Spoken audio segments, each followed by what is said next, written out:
At least I wasn't. I thought I was streaming, but I'm just talking to myself at the first. No, luckily y'all will definitely let me know. Your category is Zane Rumpa, by the way. I did reset that. I did set it. It should be art properly. Also, excuse me. This button do? Please, please. Do not Oh my touch God, the BikuBot button. never uploaded. What Shows are for me. Okay, perfect. I'm glad. I knew coming back that it was going to be a fucking clusterfuck. Welcome on, Suda. Glad you sweet bean, but I'm glad it's this level of clusterfuck. Even the Discord. To be fair, what happened was I started stream, looked at Discord, saw the notification, said Danganronpa. Queen.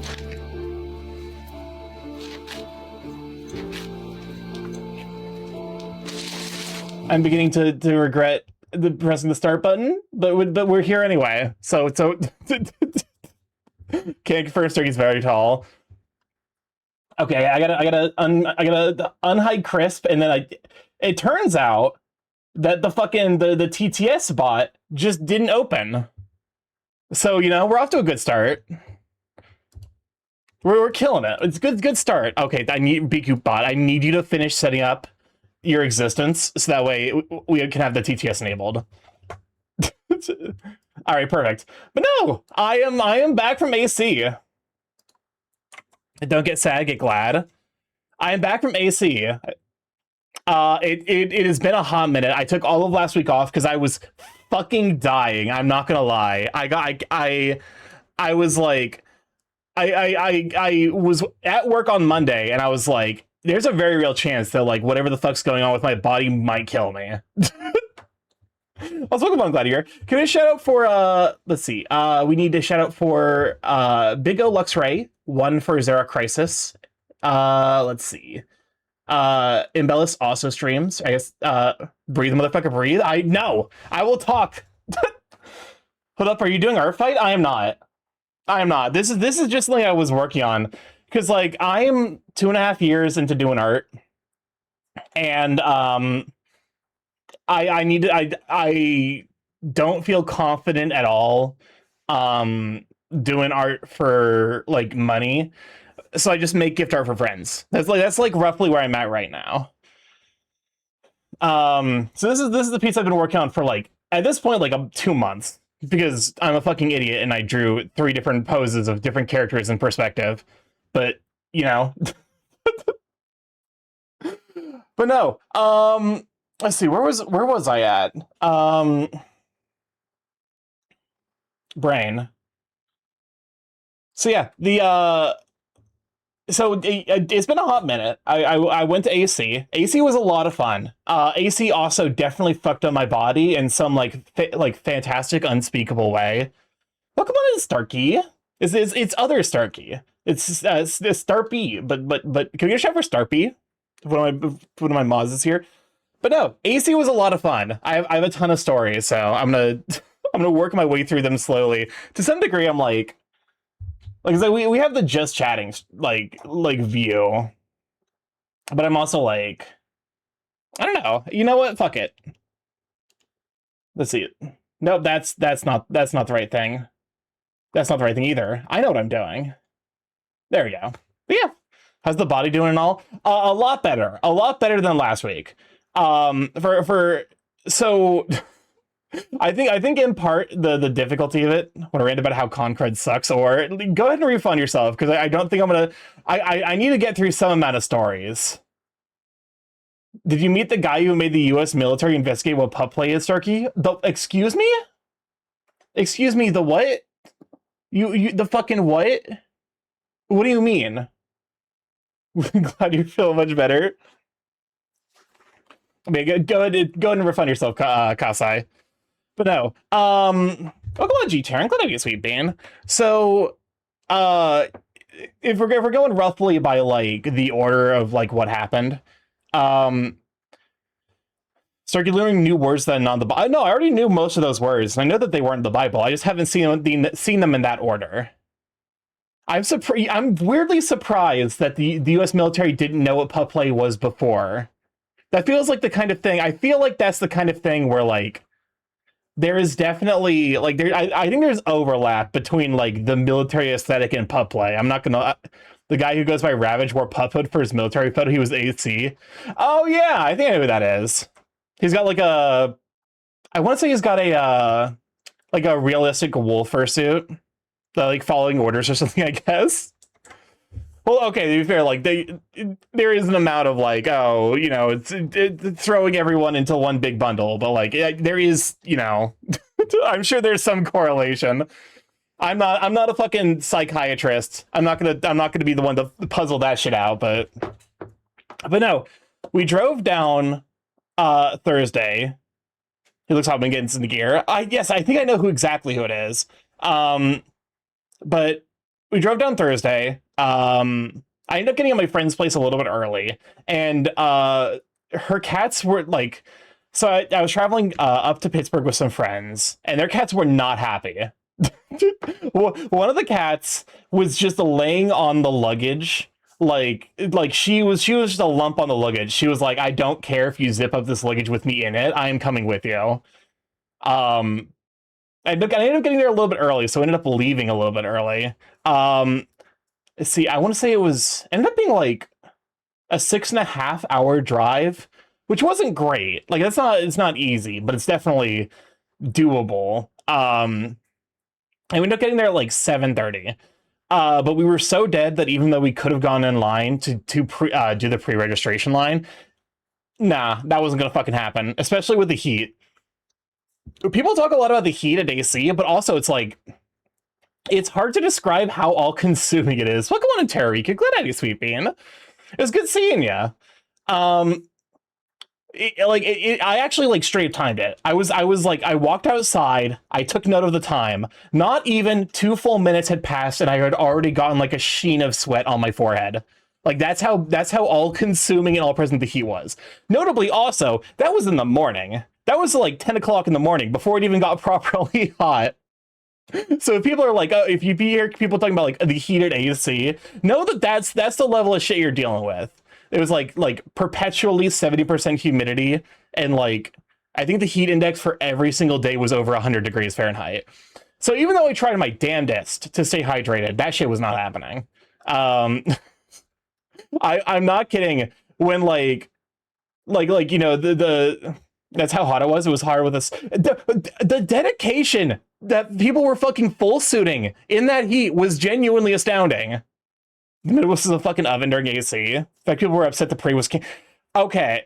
I am not even remotely surprised. I'm not gonna give AC like a lot of shit. They're like, okay, I've got my frustrations with how AC is ran, but like, I'm not going to give them shit over canceling the fursuit parade, because that one's genuinely for like not just like the fursuiters' health, but also the crowd health.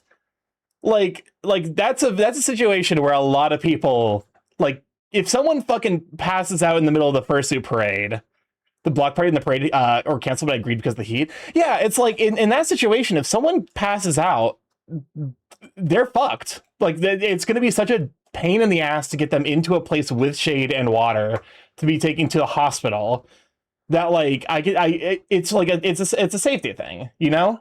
It's not worth a blue sky phrase when the parade got canceled. Understandable safety first Twitter phrase. This is woke communism, dude. To be fair, people furries who are still on Twitter, I'm like do we need? I feel like if you're a furry who's still on Twitter and it's like your primary and sole means of socializing, I don't give a shit about your opinion. You're up there with Twitter with like anime profile pictures on Twitter in terms of like people that I do not need to give a second thought to. But no, like, presses the button that summons rain so rapidly that multiple hurricanes are being manifested. Welcome on in, Slud Panic. Let me, Sweet Bean. But no, I definitely like I can't overemphasize the impact of the heat. Like it's almost impossible. I'm fucking free from gay baby jail. What had you in gay baby jail? But no, like it's impossible to overemphasize how impactful the heat was on AC. So if you ever like, it can't have been that bad. No, it was that bad. But no, Thursday, we got there. We ended up like just staying in the hotel room, which immediately. This is how you can tell you're at a furry convention.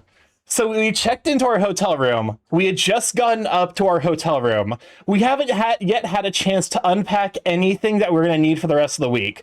We hear a knock at the door. Knock, knock, knock. Room service. And we're like, what the fuck? What? Basically, Twitch hated me and didn't let me speak normally. Oh, no.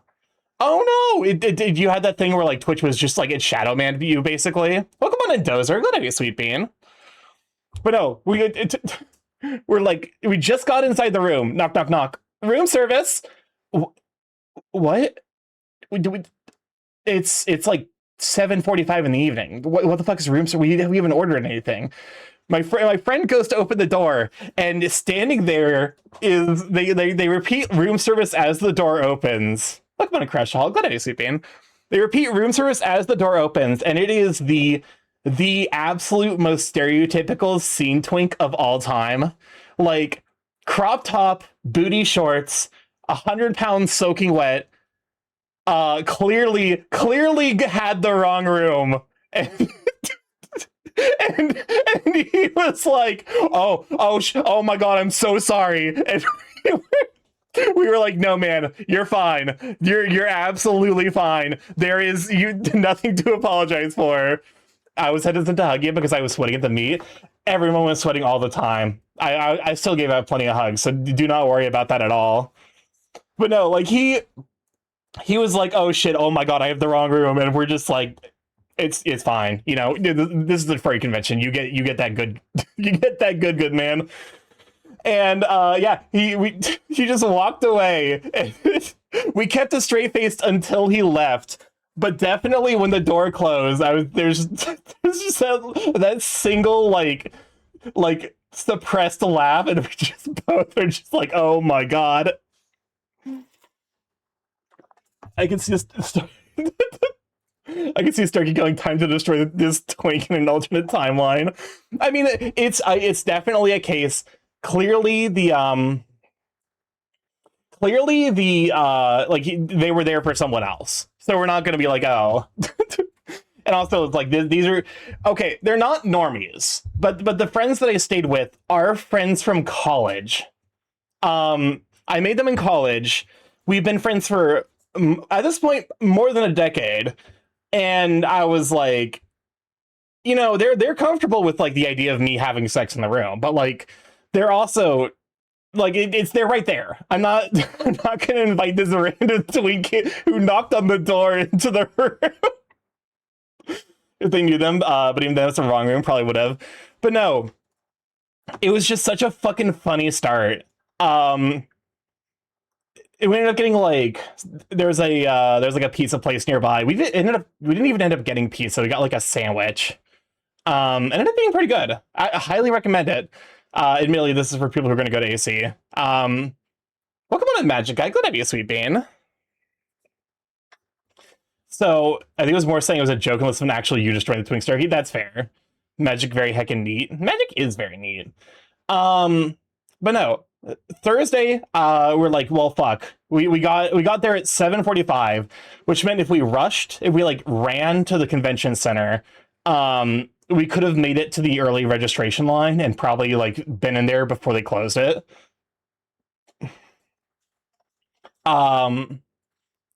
So, but like we're not doing that. We've just driven 6.5, 7 hours. Like that's not going to happen. We don't have the energy for it. So we ended up just like falling asleep early that night and getting up at like 7 o'clock the next morning, having sex in the room while the room's Discord chat spams grades like when Skybox burps. Oh my god. Haunting. There's a pretty good bakery me and my roommates went to near the Omni. I'm trying to remember if I don't think I ever ended up doing breakfast properly. I think I skipped breakfast every single day, which is like probably not a good thing. But we got up at 7 o'clock and we made our way to registration, even though registration didn't open until like, I think 9 o'clock. Every plapper sounding with a one from the crowd. Oh my god, Sue. Y'all got the good hotel. Our room was one of the con-affiliated hotels and think it had a chlorine issue in their pool. Oh, that's right. it is my understanding that basically every single major hotel at AC, funnily enough, were having issues with their air conditioning units because the air conditioning unit in our room didn't fucking work, or like it worked, but it was not nearly good enough because we definitely like we turned it on full blast, left, and then like I came back like a couple of hours later, and it was the same fucking temperatures outside. So welcome on in, Seth. Glad to be sweet bean. The hall smelled like pool water. Oh my god. Oh, it reminds me of another. There's so many stories I'm gonna have from this convention. So talking to, let's see. That's right. Does some strong chlorine. So Thursday morning, we get up at 7 to get into the line at 7:30. We end up waiting a half an hour to get a 15-minute wait in line at con registration. I think if we did it again, I'd probably go for like 45 minutes because I think that's like the best balance between you get a good spot in line and then you don't actually get there so early that you end up waiting longer for the line to open than to get through it. The AC was working in my room, but my roommates were all suitors, so they kept it at 65. One person brought a fan, so it was so cold every night. I'm jealous. I'm jealous. In time since last year, I've played too much DVD, to be honest. Oh no, my condolences. My condolences for your saline for your salt levels. So while we were waiting in line, this is the level of dedication that I'm like, yo, furries are fucking intense. Furries are intense. We were waiting in line, and someone came by after us who got in line like later on, and he had it was definitely like a self-constructed fursuit. It was pretty clear it was like the dude's first attempt to making a fursuit, and it was fucking huge. Like I don't actually know how to properly describe it. It was basically like take the volume of a normal person, double it, and that's how big his fursuit body and head were. And he had I shit you not, like I almost fucked it up. I almost said the haha funny. He had like a 6-foot long tail. Like he just showed up he was already like he showed up in line and immediately like flopped on the ground. Mind you, it's like 8:15 in the morning. This man is dying already. I thought you were talking about my suit because it was the first time making the suit. No. This is someone we saw in registration line. A Starky size tail. It was actually like the tail was fucking huge. And we're like, I hope he's gonna be okay. Good news, we end up seeing him later, and the dude was having the greatest time. So like, in spite of the heat and the bulkiness of the suit, he was definitely thriving, and I'm really happy that he had a good time. But it was definitely one of those moments where I'm like, I feel like I've seen the person who's gonna be the story of AC. I feel like I've seen the person who's gonna be the person that there's gonna be like every furry convention has one story of some motherfucker who does some dumb shit. But no, like he ended up like apparently hydrating. We need to cause Starky to cringe so hard he loses an inch of height. I remembered. Shut the fuck up. But no, so it ended up being like an like hour and a half until the line opened. At which point it was like a 15-minute wait. We got through it super duper quickly, and then I won't lie. I kind of didn't someone jump in the river or some body of water? It wouldn't surprise me. I did hear about that. Note to everyone. Note to everyone, do not, under any fucking circumstances, jump into a river near a big city. They are universally fucking vile. That man almost certainly had to go to the hospital after that shit because he... Wait, I'm sorry. So, yeah, I think I was definitely hearing stories about, like, someone who jumped into the river. Like, that's so fucking gross. It like every disease you could possibly imagine is in that shit. We're gonna splash on, like, Saturday? A river of what? It's a literal river, because the event itself at AC is held at the Lawrence it's David Lawrence Convention Center. What did I tune into? Welcome on this adventure. Glad I be sweeping. It's AC Stories. So it's at the David Lawrence Convention Center, which is literally right next to a river. And one of the things that they do every night is they basically have like a makeshift bar on the docks right next to the river.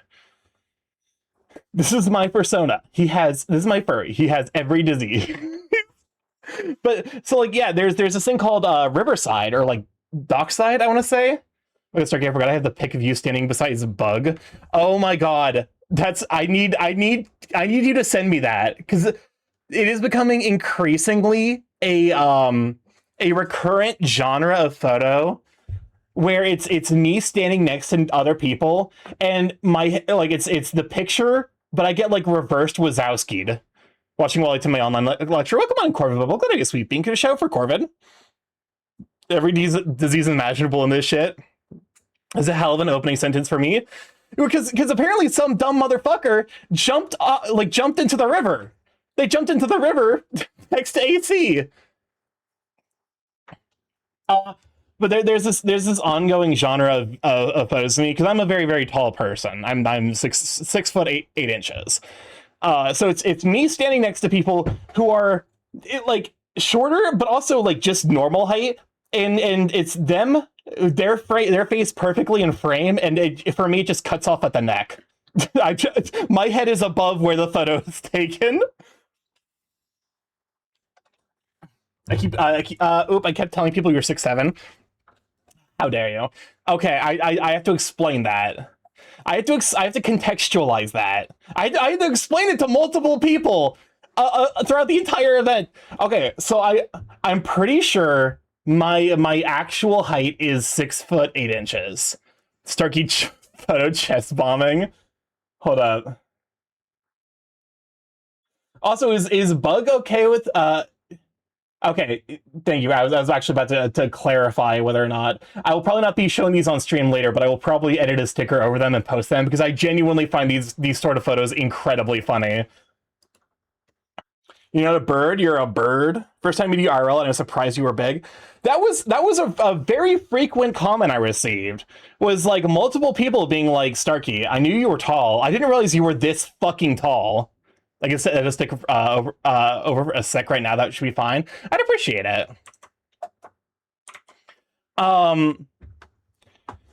Like multiple people were like, I'd heard you were tall. I didn't realize you were this tall. And I'm like, oh. Like I heard that, I kid you not, like 5 or 6 times. Like it was multiple people in separate conversations who were like, who had heard about me being tall, but weren't ready for the level of tall. I need to convince Starky to go to FWA one year so I have a chance to say hi. I want to go to FWA. I want to go to FWA one year, absolutely. The big thing is just going to be the expense of flying. That's the big issue for me. Tall is a different experience when you see someone versus when you're right up next to them. My class just ended 1.5 hours early. Hell yeah. Get that evening all to yourself. Wielding Starky's a battering ram with some fellas. Instead of having a counter for every time someone says bird, have a counter for how many times people mention how tall you are. It absolutely would be in the double digits, this AC. And like multiple, you know, there was some people who were very, very clearly really into the idea of me being as tall as I was. And you know, that's a bit of a confidence booster, I'm not gonna lie. Do you think you're tall enough to the point where if you T-pose, my 5'7" ass couldn't reach your arms? You'd be able to reach, but I think my arms would come above your head. Like I think I would be able to act as one of those, like, you need to be this tall to ride. You need to be this tall to ride, like posing things. When I see Starky, I'll refuse to acknowledge his height. So did you meet anyone taller than you? Okay, there was one person I saw I was walking around basically the entire weekend, so I did see a bunch of people. There was one person I saw who I think might have been taller than me, but also it was like they were just getting onto an escalator and I was going in the other direction. I'm like, I'm not about to fucking pull this person from the escalator to check real quick which one of us is taller. That's some psycho shit. But like, I think he was probably about as tall, if not like an inch or two taller than me. But no, I to explain. So I'm pretty sure my like biological height is 6 foot 8 inches. For a while, I was like, I'm gonna hedge my bets. I'm gonna say I'm a little bit shorter because I've not been properly measured. Like my height has not been measured since I was in my teens, like mid teens, like 15, 16. There just hasn't been a reason for me to get my height measured. So I'm like, I'm gonna err on the side of caution. I'll say 6'7", and then the fuck ass meme happened. And then the fuck ass meme happened. The meme, and I'm like, well, shit. Well, shit. Get it measured now. And I'm like, well, shit. I guess I gotta go back. I love 6'7". I'm definitely 6'7". I think I'm a little bit taller. It wouldn't surprise me if it's like if you're getting into like 6'7" and 3/4 or some shit, like in that area where it's like it at rounding it becomes 6'8". Press yourself on the other tall and ask a short to help measure you two. The short stack will melt. I mean, listen, I I did that to a friend at MFF last year, and suffice to say they very much melted. But also, let me see. But no, where was I at? Oh, that's right. After exiting the fuck, what was it called? The registration line. I immediately made my way to the coffee stand, which I knew was there because it was there the previous year. The weird, so DLCC is set up really fucking weird. Here, let me go ahead and like basically like draw like a give you an idea.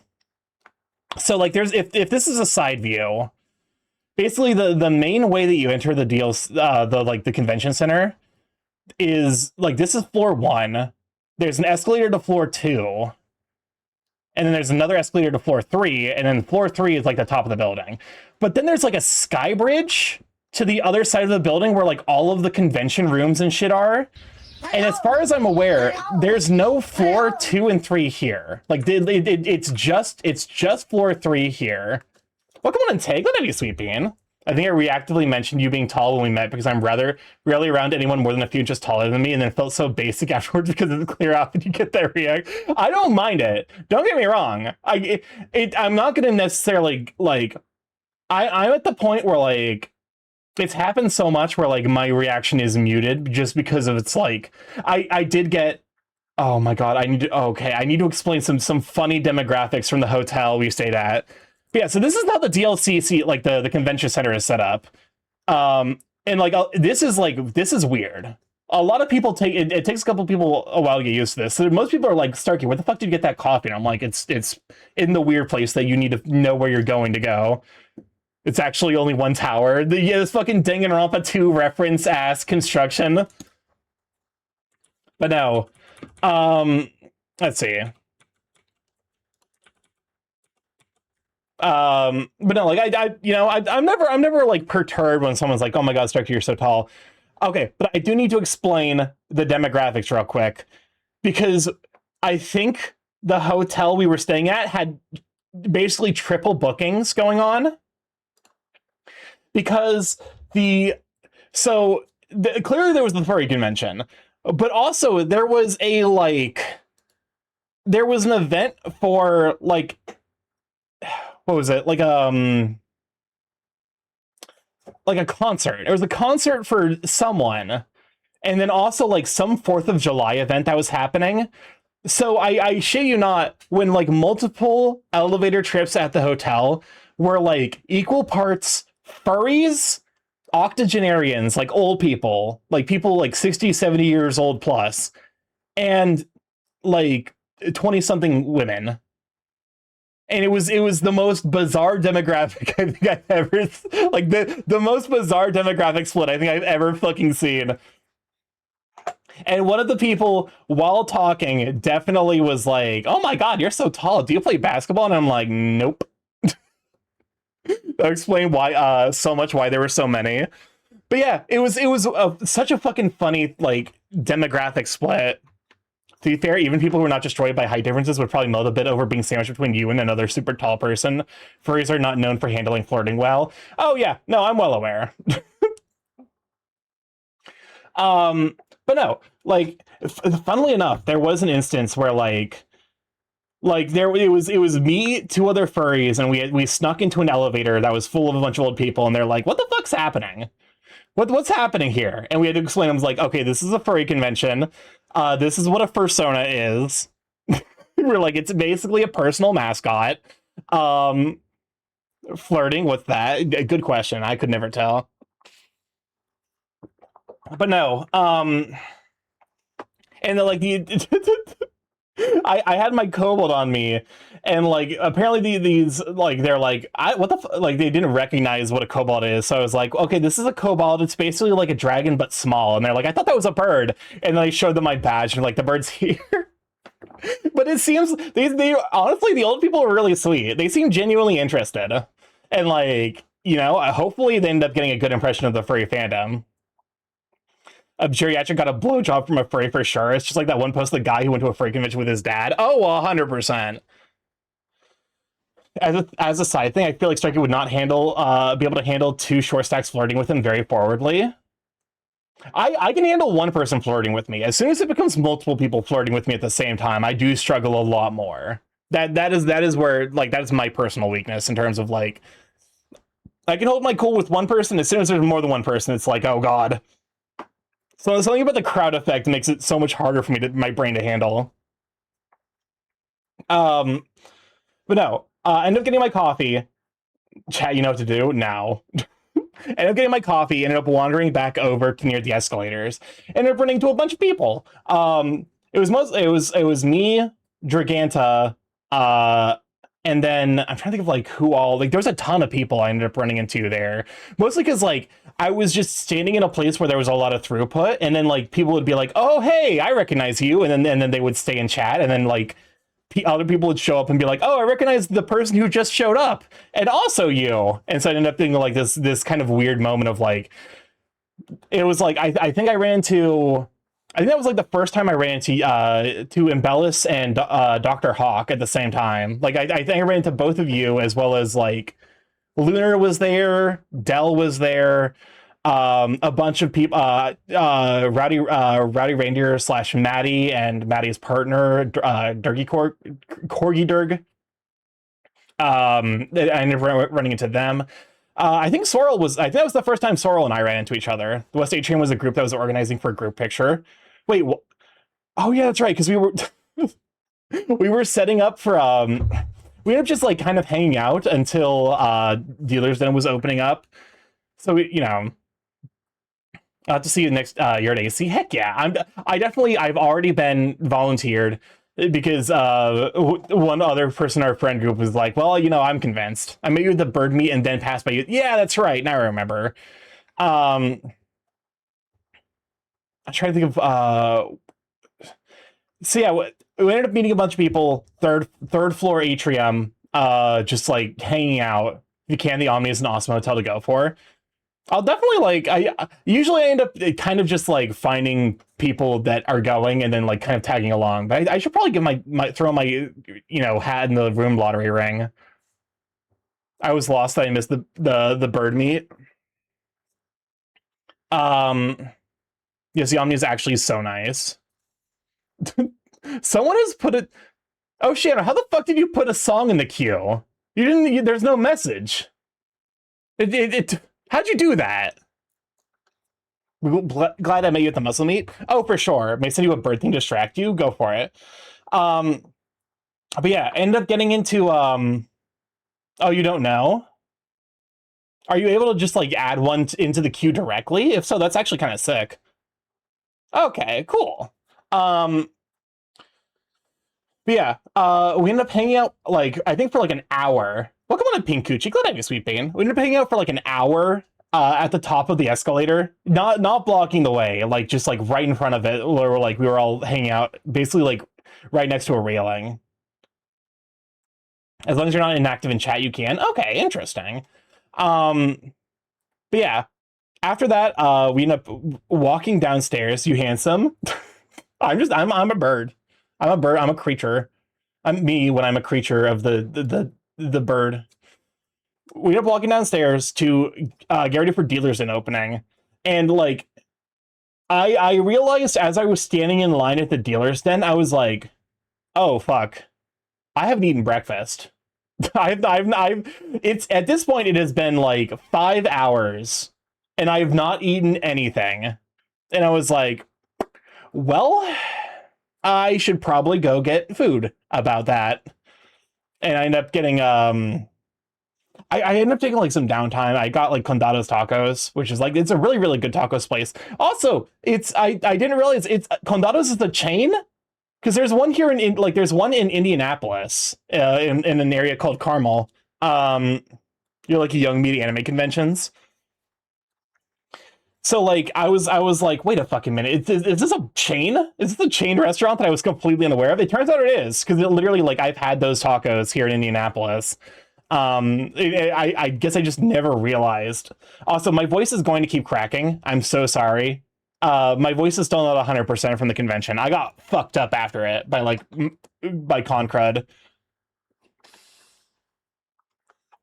So yeah, I ended up leaving to get tacos.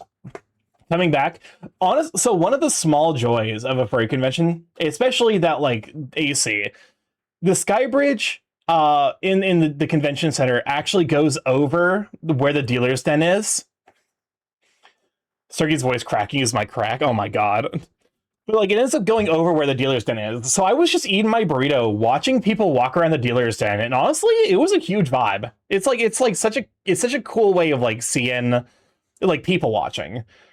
Because it ends up looking like one of those like it's almost like a Ren Fair style or like incidental Renaissance, like accidental Renaissance painting of seeing people walking around, like looking at all the wares, zesty people watching, basically.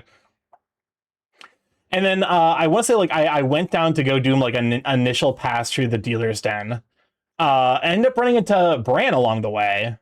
It was so good because so many people will pass through the Sky Bridge. Oh, for sure. There was someone there who I didn't realize was like he had on Cam thank you to a subscription for 49 months. Enjoy the everything was you speaking. Mum, I equals F. Mum, I won. It's the recurse of the mummy. Okay, that's actually a pretty good joke. But no, I ended up running into Bran on the way down. He was super duper busy, but we ended up chatting for a little bit. It was really, really cool running into him. But no, I ended up going downstairs, doing an initial like kind of soft pass through the dealer's den. Once it had cleared up a little bit because I was not going to wait for it was too busy. It was too busy initially, so I'm like, I think I'll hold off for a bit. So dealer's den, ended up doing like initial pass.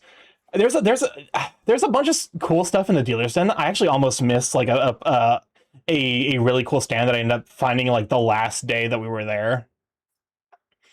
I ran into a bunch of people at the dealer's den. I ended up running into like, let me see. I think the big one I ended up running into was like Tanio. Tanio Foxkey, who's an artist. Very, very, very sweet dude. End up walking around the dealer's den for a bit, and then chilling in the game rooms of the main what was it? Oh my god, not the Girly Girl Productions. The Girly Girl Productions of Girly's Secret, where the secret is she killed a man and she's into it in the West. And yeah, Pokemon in Phoenix, what have you sweeping? I had on me a Bear Pride flag like folding fan, and I fucking lost it, and I'm so sad about that because it's one of those really really good ways of like also being immediately recognizable. But yeah, we ended up playing like I'm gonna have to go to like my local like male lingerie store and get another one of it because it genuinely is like such a useful thing to have on me. Especially it was such a nice thing to have through the early part of AC, and then like sweating my ass off. I'm like, I wish I hadn't lost my fan. It would be so nice right now. But no, end up you lost your VRA, With VRA? I'm unfamiliar with that. I'm trying to remember. I'm trying to remember. I think I ended up like, yeah, okay. This was Friday, which means I was still. I'm trying to remember. It has been a week, so I'm trying to make sure I'm getting everything right in my mental order. Friday was the bird meetup and the TF meet and greet. Ended up being a lot of fun. Honestly, just ended up running into a lot of like Jaren, who was a fellow mod of Dead Anthro. I ran into him and his partner, husband. I think they're married. What else have you purchased from this store though? Honestly, I think it's just been the fan. I don't know. Oh no, I also got a harness from there. I got the fan and the harness. Onomatopoeia for opening a folding fan. Okay, interesting. Girls Generation G, but the only note is G. What in God's green earth are you putting in my queue at this point? But no, I'm not like opposed to getting lingerie, but I'm not getting it for my own. Like, I'm not getting it for myself. So like, I would be getting it for a partner, but also like I don't have a partner, so I'm like, there's no reason for me to pick up lingerie. That's the major reason why I'm like I haven't got anything else from there, because it is like it's a lot of comfy clothing, but also it is very clear what kind of store it is and like what it's selling, you know. But no, Bird meet and greet, it was great. TF meet and greet, really, really good. And I ran into a bunch of people. Who did I run into? I don't think I ended up running into Brand there, but I ran into a bunch of other people, and it was a lot. It was a vibe.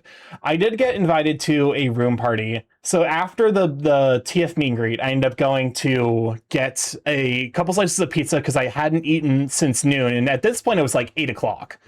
I did manage to do the 6-1 rule, but only just barely.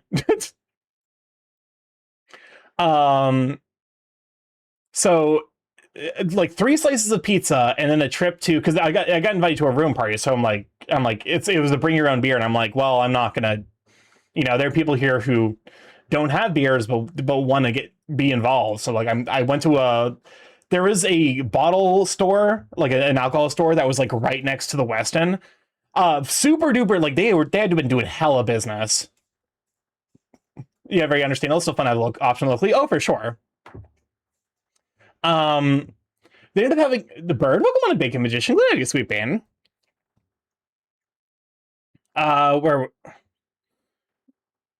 Yeah. Ended up going to the room party. Ended up being a lot of fun. I met a ton of really, really cool people. I ended up getting a little toasty because the liquor store where I got a bunch of High Noon, so I got like High Noon, and then what's the other one? The White Claws. Yeah, they're like basically that style of. I got like 2 boxes or whatever, and I was like, okay. They had alcoholic slushies, and I'm like, sure, I'll have one of those. It's hot, it'll help cool me off, and it's not like they're gonna be super alcoholic.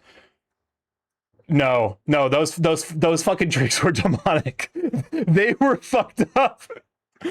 I was eating my pizza and I had the slushy, and by the time I finished the slushy, stood up, and I was like, oh fuck, oh no.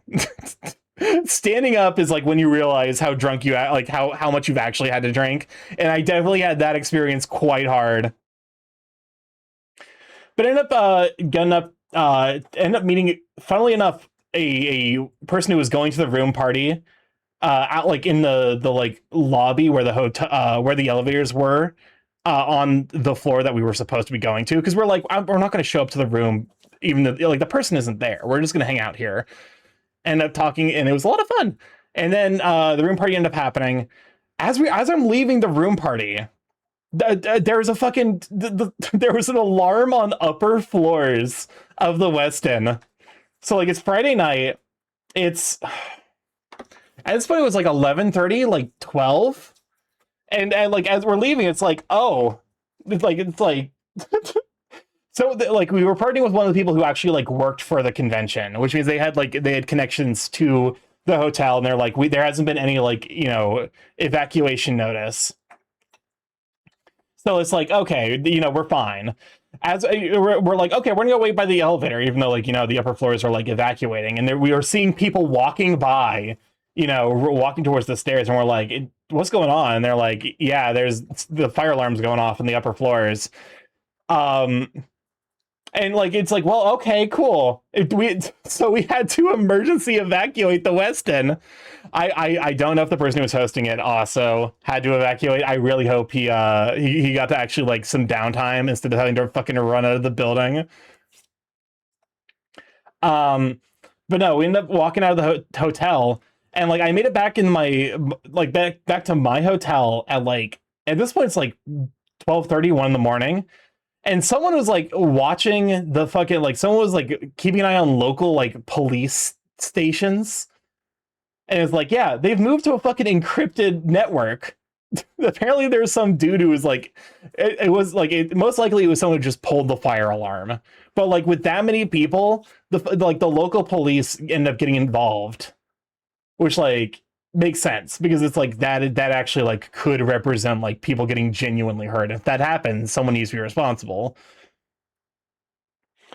But no, like it ended up getting back to my hotel like 1. Woke up Saturday at like 10. Jackass move. Oh no, whoever it is, like they're a fucking piece of shit.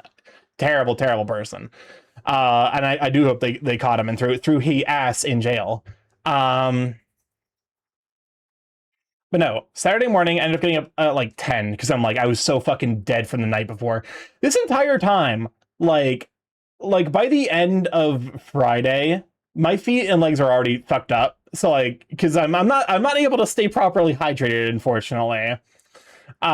So like, I'm like, oh, this is gonna be good. I can already feel the settling physical trauma of this event. But I ended up getting into the convention center. What the I think I ended up doing like because I'd only done like half of the dealer's den, so I did the other half. And then was the muscle for meetup and the macro micro meetup, which were in the same area, and also like the oh, I remember now what happened. Okay. So I'm like walking around the convention center, and someone's like, I'm walking towards, I think I'm going to go get a coffee. I think I'm getting a coffee, and I'm like walking back because, you know, it's like early for me. It's like early in the morning, and I'm fucking tired. So like I'm walking back, and someone's like, Starky, are you heading towards or you're walking away from where you're going? Isn't this the direction to the Twitch hangout? And I'm like, what the fuck do you mean the Twitch hangout? And it's, yeah, it turns out there was like an unofficial Twitch hangout planned in one of like the mezzanines on the 3rd floor, which was like, I'm glad that I was alerted to it, but I also feel like if I weren't in that area, I would not have. Yeah, unofficial Twitch hangout again, yet again, West Atrium. I feel like if I weren't in that area, I would not have known. So I like, this one was really last minute. Like you know, I mean, I get it, especially because, okay, I'm gonna make my single complaint about AC, which is that AC doesn't do a particularly good job actually setting up the logistics for some of their more popular meetups. I mean that we're more organized for FWA/AC next year. Here's hoping, but at least like I'll know to like keep an eye out for it. So like the Friday night, oh yeah, the Vori meetup was, so Friday night was 2 of the most popular after dark meetups, which was the Faffer Roundup and the Vor Meet Meet. And it both, because like they're basically sequential, and there's a lot of overlap between those communities, and they ended up running out of fucking space. Like they didn't have enough space in this huge ass fucking, like, it's basically like a, how do I describe it? It's like not like a ballroom. We asked for a big hall last year. It basically, like, it's a big hall, and like they kind of split it like 4 strips horizontally. So like it's basically split into 4 groups. Did Thunderfang not make a members meetup? There wasn't really enough Thunderfang members to like justify like an unofficial meetup. Because I think the only people who were there for Thunderfang were like me, Deej Crudberry was there, Deej was there, Foxy Fran was there, Seta BDA was there, and I don't think there was like, it was like, I think it was just the four of us. I don't think there was anyone else. The reason why they didn't was because they had set up the top area for ID checks, not the alt hall. Oh, okay, I see. That's so it sounds like they end up moving one of the biggest social events of the convention from like one of the areas that is big enough to handle them to a very small room up on the third floor, because it's an after dark meetup, so they need to have ID checks. But also, come the fuck on. Like that, okay, at that point you're just like ends up creating the same issue like last year, whereas like there was too many people at the official like Vor and Fat for events where it's like, okay, we're not going to be able to like not everyone's going to be able to be involved, which fucking sucks because it's a very big social event. So end up being the case that a lot of the people who were at like people who are like, oh, I want to go to this meetup, but I know it's going to be too busy for me to get in, end up scheduling like a makeup meetup the next day at the same location as where like the unofficial Twitch meetup was, but like an hour later. And honestly, it was pretty cool because like there was a lot of people. Oh, we're running our first set of 3-minute ads. Everyone's like, we got to turn off pre-rolls. People don't have to deal with the ads as soon as they join the stream. If you have to grab a snack or have some hydration, we'll be here when you come back. But no, like, I'm glad that there was the makeup event because I did want to, like, okay. Despite what chat will have you believe, Pocat, Donuts, AV, Sebi, Draconair, Hulex, Garf, Chensetsu were... Oh! I did not realize... Wait, Pocat was there? Shit. That's right, Donuts was there. I didn't know about Sevi. Chen was... Yeah. I did not realize Chen was part of the Team Thunderfang. Also, yeah, okay, to be fair, Setsu was there, but it is my understanding that Setsu was at the convention, but he was there for a very specific reason, and he was probably not going to be very widely seen around the convention center. I saw Sebi with the baguette. Oh, interesting.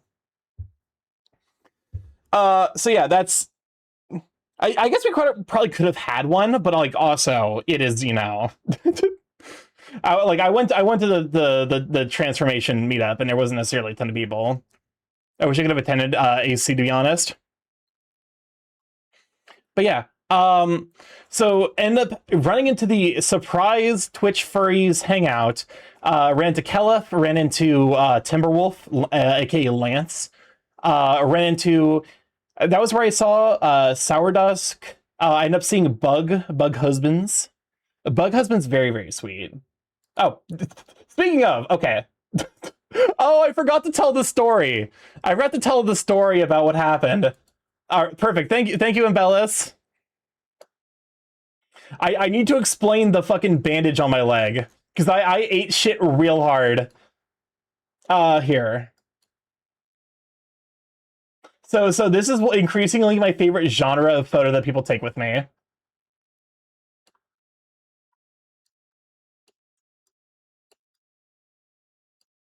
So this is me. I'm on the right. Bug Husbands is on the left. Bug Husbands is like 5'3", 5'4". I want to say somewhere in that range, somewhere in that region, 5'2". And yeah, this is increasingly my favorite genre of photo that people take with me, where it's just my head getting cut off. Okay, so you're just a cartoon dad. I'm basically like the adults from Charlie Brown, where you only see their legs. But no, I end up eating shit. So the hold up, because there you go. You can see the bandage on my leg. While walking back from the room party the night before, I was a little tipsy. I was holding on to beers, or I like White Claws, and I'm like, I don't want these to fall. So I was being very, very careful with them, and I wasn't being careful with myself. So while trying to walk onto the shuttle to go back to my hotel, I missed the step down. So it's like the curb step down and then the shuttle entrance. My dumb drunk ass missed that step down, and I fucking folded against the I folded against the shuttle, and everyone was like, "Oh my god, are you okay?" And I'm like, "No, I'm fine. I'm A, because I'm drunk, so I don't feel the pain, but also B, like I have a history of getting injured like this, so it's not like this is not an atypical thing for me. Admittedly, it was a little bit more concerning when someone's like, "Hey, dude, you're bleeding," and it was a pure like fucking line of red down from the scar. Well, come on, Sancho, glad I get sweet bean. Like, pure line of red down into my sock, and that sock definitely, like, I'm gonna have to probably just throw it out because it's not like it didn't end up soaked, but it was definitely like a sizable splotch of red on it. With enough practice, it becomes a talent. Exactly. As I was, because like the bus drivers, honestly, low key, I think the bus drivers are like the bus drivers who are running like the shuttles, very like quietly some of the best people that I ran into. If you don't keep a collections of blood socks, is it just me? So the bus driver was like, oh my god, are you okay? Like, do we need to do anything? And I'm like, no, just take me to my hotel. I'm gonna be fine. And like as I'm walking off, large bird, welcome on in, Corvid. Glad to have you, sweet feed. Corvid, I'm not gonna comment on Starky's height. Also, Corvid, large bird. Bus mom was the best. She was so sweet. And like as I was stepping off, she was like, I gotta check with my big man, like my big guy. And I'm like, there is something entirely like there's a level of like warm fuzzy feeling that comes from like this like very motherly like black lady being like, I need to check in with big guy. Where the rat? But the pendulum swings fast. I have sometimes. a sock that smells like rotten milk. Mainly because I sopped up milk off my bed with my sock. I'm throwing you into the cheese shredder. I caught her on the morning, made the right. She was so sweet. It was her. There was a guy with a trilby hat who was super duper sweet, and then there was a guy who there was one other guy who I ended up running into a couple of times.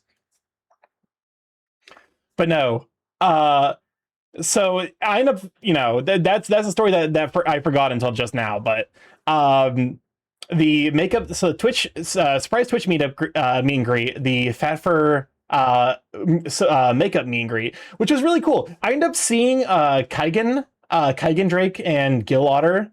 Unfortunately, they were clearly busy, so I'm like, I'm not going to bother them. But it was cool running it. It was cool seeing them at least. I just eat with my hands in milk. I can explain. I made salsa without gloves. You are a fool.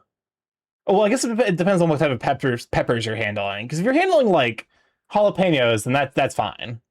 Jalapenos, serranos. It's when you get to like habanero, that's when you need to start like probably wearing gloves and also like goggles. But, I ended up running into a bunch of people that I didn't think I was going to run into, which ended up making me really happy. That was where I saw Vicarious, the cat dragon. He was super duper sweet. We ended up trading trauma stories, which was which is really, really funny. Because we were just we were just hanging out before the muscle furs and the micro meetup, and we're just sharing back and forth like, hey, this is my experience growing up, and I'm like, habanero peppers and also scorpion pepper hot sauce and the nachos to boot.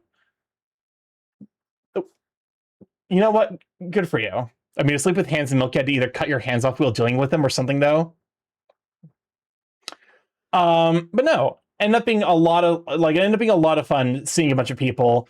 Ran into Keltio, ran into Nearly Squid, ran into Ryle. Buizilla was there, as well as a bunch of people in his crew. Alkali Null. I want to say Weasel Knight was there, but I didn't run into him.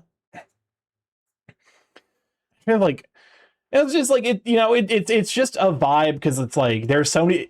I didn't realize quite how much of a connection I had with like the muscle fur and the macro community until like I was there, and I'm like, wow, I recognize a ton of these people. I guess we've heard the same thing is also true of the Fat Fur meetup that incidentally happened, where I'm like, oh yeah, I recognize a lot of these people. Yeah, I ran. That's right. That was also where I ran into Blur. Blur, very sweet. I think Blur was also like super duper beat. Like he I don't necessarily know if he's just like a quieter person outside of a stream context, or if he was just exhausted, because he was definitely like on the quieter side. I'm glad I ran into him though. I'm trying to think of like what else happened at that point. I think, let's see, because this was Saturday. That's right. So like after that, I ended up just kind of like wandering around for a bit. I have a bad habit of a lot of previous conventions of like running myself to the point of exhaustion, and like I did that again at this convention, but I tried to be better about it. So like a lot of times I was just posting, I was like, hey, I'm gonna be here if you guys want to stop by, say hi. And like, you know, so to some degree I just kind of wandered a bit more than I did at previous conventions, in terms of like, yeah, here's the place I'm gonna be if you want to stop by and say hi. Hey, I'll be here. I tried to run into, that's right, Prey and Sharky. Welcome to the Steel Wolf. Glad I was sweeping. It was so good running into you. Did you get a chance to get any cookies, Starky? I did have so Corvus, Jaren's partner Corvus, ended up giving out cookies, and those cookies were really, really good. Starky, might I have some motivation to do pixel art? What kind of motivation are you looking for? Oh, you try not to be exhausted by the end of your con? Well, okay, previously I did. Previously I did. But I was trying not to this time, even though I did kind of end up being super duper exhausted. So like, you know, I make cookies as well. I don't think I ever ended up getting a cookie from you. Because we ran into each other at, oh god. I think we ran into each other at the Twitch for meetup thing, didn't we? Also, welcome on to Phoenix. Glad to be sweeping. Just to finish it today because I'm being dragged away to Florida tomorrow. Well, think about how much better it will feel getting dragged to Florida without having the idea of like you needing to do pixel art on your head. I try to exhaust myself into a coma after every con. I did that too, but also after getting horribly sick at MFF a couple of years ago, I feel like I still haven't. I'm not at 100%. I'm at like 80%, but I'm also not going to take another day off. I think they have affirmations. I think they need affirmations to start your commands. All right. I'll get the fucking Domboy this out. Slow Panda, get to work. Get that pixel art done. And speaking of cookies, I remember how Aura Borak gave cookies during Fat for Meetup at TFF. Oh yeah, no, I ran into Oro. Oro was super duper sweet. I ran into him a couple of times. Definitely I think I ran into him at the Macro Micro Meetup, but I also ran into him at the mezzanine on floor 3 during like Friday morning, and then also at the TF. Did I meet him at the TF meetup? I can't remember. I definitely met him at the Twitch meetup. But no. Brain. Where are we at? I say beware of the food you get at a convention. I think so. I think that's the big thing that fucked me, was I ended up getting let's see. I end up having like 2 meals a day. Welcome on in, Kaimun. Glad to be a sweet bean. Hope you're doing good, lovely burp. Hopefully you're doing good as well. Can you shout out for Kaimun? Sergey saw you at the con. You were super cute. Oh my god, shut up. We literally stayed in the same room. I told Chad about the room service twink that stopped by night 1. It's still so fucking funny to me. If you're out there, know that like genuinely, like I'm not laughing at you. I'm just laughing at the situation. It was just very, very funny. He was adorable. I hope he had a great con. I have dibs on shouting out fellow Rax. Fair enough. But no, where was it? I think the thing that ended up fucking me the hardest was I had a bunch. I managed to get 2 meals in each day, but they weren't like fully nutritious. They were great for calories, but my body definitely was still missing some like key nutrients, and we'll talk about that on the way back. So just because you stayed together doesn't mean that errata can't call you cute. Welcome on 8th Wolf. I'm glad I was sweeping. I would have had him if my partner wasn't so possessive. Fair enough. Welcome on Aether. How you doing, you sweet bean? Let's see. The Macro Micro meetup and the Muscle Fur meetup happened. I kind of wandered the halls. I was told so Prey and Sharky were apparently wandering around in suit, and I was like, oh hey, I'm gonna thanks so much for the shouty. I can't wait to see Starky Con again, and more than just the Dealerson at MFF. Don't say that. Perfect music for your return. You were seriously unfazed.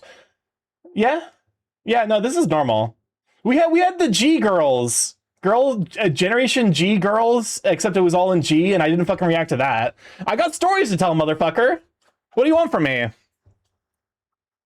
But no, I hope I get to see you again at MFF. I'm gonna be hopefully good about posting where I'm at MFF, and not just running around and hoping to try to catch everyone. Did you mention how clothes were not to be had because we had no AC? I did mention how we had like a very, very poor AC, if AC at all. I definitely packed like 3 t-shirts. I got to Pittsburgh and I'm like, I ain't fucking wearing a t-shirt this weekend. It was too hot. You overplayed your hand there, sir. I've become immune to whatever bullshit you guys put in the radio. Let's see. But you know, I ended up trying to run into Prey and Sharky while they were in suit, and I wasn't able to meet them. I think I'm going to try for this year too. Hell yeah, I'm definitely going to be at MFF. The problem is it will just keep getting worse.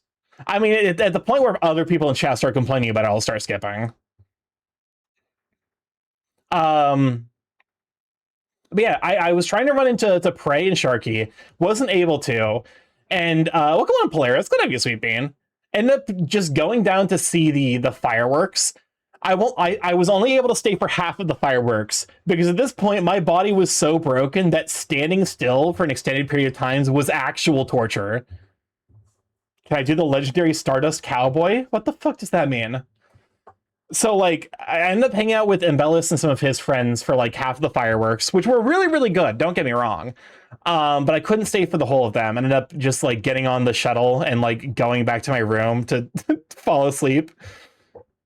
And then, okay, the next morning, I feel so bad about this. My body was so fucked up, I ended up sleeping, like, an extra, like... I set my alarm for, like, 7 hours, ended up sleeping, like, 7.5 hours. Good if you can see them behind the smoke. Yeah, it was definitely clear that like that wasn't 100% ideal weather for fireworks because the smoke got in the way of a lot of the fireworks.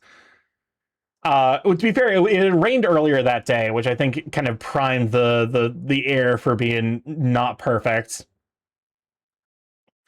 But no, I'm trying to remember like.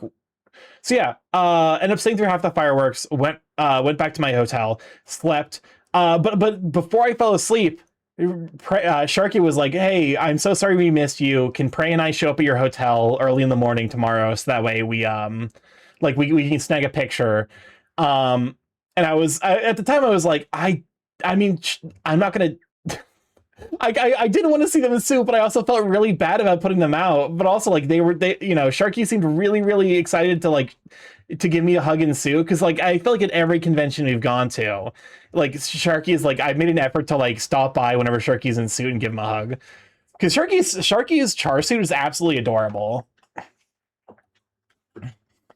The folks at the birdwatching panel asked if folks wanted to do a birding walk, and the whole room laughed. What's a birding walk? Let's see. Welcome on to Darv. Good to have you, Sweet Bean. Get a shout for Darv. But no, you end up getting it like I think I end up getting up at like I don't remember what time it was. Bird watching. So Legendary Stardust Cowboy was banned by NASA for being used as a wake-up alarm because it was psychologically hazardous. Huh, interesting.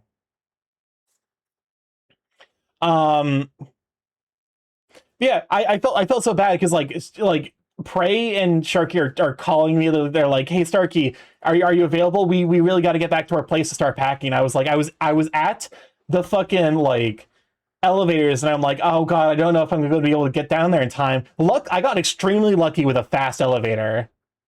It also might be skip worthy.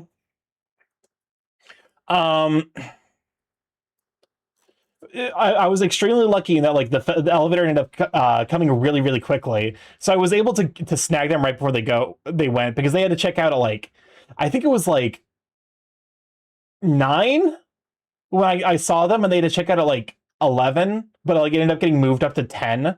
So they're like, hey, we gotta get going. I'm like, I'm so sorry. I ended up catching them, but only just barely. And then I ended up spending the rest of the morning just kind of chilling in the games room. I ended up playing. It was basically just me kind of like existing in the games room, like actually getting to sit down for the first time at the entire convention. And it was nice. I ended up playing a little bit of the. They had Sound Voltex, which I love, and I unfortunately don't get a chance to play often. And then end up playing Carcassonne with some friends, and I was then and Ambrose and Erratix thing stopped by. We ended up playing Carcassonne, and I scored very well at Carcassonne, and forced you to play Carcassonne. I was forced to play Carcassonne, but I also did absolutely devastate Carcassonne. Welcome on, Giganta! Thank you for subscription for 33 months. Enjoy the Equanimity, you sweet bean. It was so good running into you. CREM Starky 17 Griddy. I ended up looping the board twice in terms of points at Carcassonne. You cheating crow. I didn't cheat shit. I just used statistical probability. It's not my fault you guys built the fucking mega city and I was able to pull one of the like 5 different tiles in the remaining pile that was needed to complete it. Lucksack, listen, you can call it luck, but it is just skill. I just got that going for me. I'm kidding, but no. And then around noon on Sunday, we ended up driving back. I won't lie. I didn't say anything. That drive back might have been the single most miserable. I feel like it had to have been known. I was in a fuck tons of pain on the way back. It was bad. Because like I mentioned that like I'd been good about eating meals, which were good for calories. How dare you?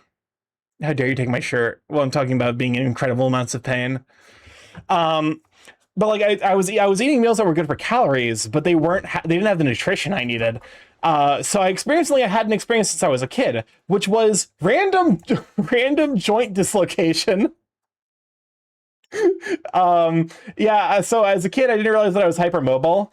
And as an adult, I realized that the way I handle that is with proper nutrition, which I kind of fucked up at the convention because I'd had 2 meals a day and they weren't like super. They were like, because it was like, let me see. It was burrito and then pizza on Friday. What the fuck did I have for lunch on Saturday? Oh, that's right. I had like loaded mac and cheese and then halal food. Halal food was good. The halal place actually was fucking slapping, but also there was just no vegetables. Like the only vegetables I had that entire weekend were on the burrito, and like that's not enough. It's like I got a burrito and a taco, and I think it was like the combined vegetation content of both of them was like less than a cup. And it's like, I now understand. Now reminded why I forced myself to have that shit in my diet consistently. But no, on the way back, I was struggling. But also on the way back, like there's just like, I got hit by a PCD harder than I ever had before. Cause I feel like 2 days, like 2 full days isn't enough. I feel like 4 full days. I feel like an entire week wouldn't be enough. Because it was just a moment of like, I'm so glad I got to see my friends. I wish I could do it more often. And I already kind of missed them. And we were just driving back, and I was just like bleary eyed, just trying not to. Combination of pain and like emotional intensity, and I'm just like, shit, man. I don't often get PCD because I make it a habit. Like the habit I make it of is like partying so hard to the point of like physical exhaustion where like I can't feel bad about not getting to spend more time with my friends because I would not be able, like I would have died if I tried harder. This is the part that sucks. People you love being so far away, and it sets in a bit more. Yeah, I think by like letting myself have that time, I got to have like more profound, like I got to have more deep experiences interacting with friends. But I also like with that comes the knowledge that like I'm not sure necessarily when I'm going to see these friends again in person. For a lot of them, it'll be at MFF, but it's that like kind of that like doubting feeling in the back of my mind where I'm like, yeah, I'll see a lot of these people at MFF, but I don't know who I'll see, and like I care about all of them, you know. No matter who and there'll be like more friends to see at MFF who weren't there at AC. So like you lose some, you gain some. Every door that closes, a window opens. But like, it's still, you know, it's still kind of not crummy, but just bittersweet to remind myself to like, hey, this was a special moment in time, and I'm glad I did it, and I know I'm gonna do it again. But the knowledge that it's over stings.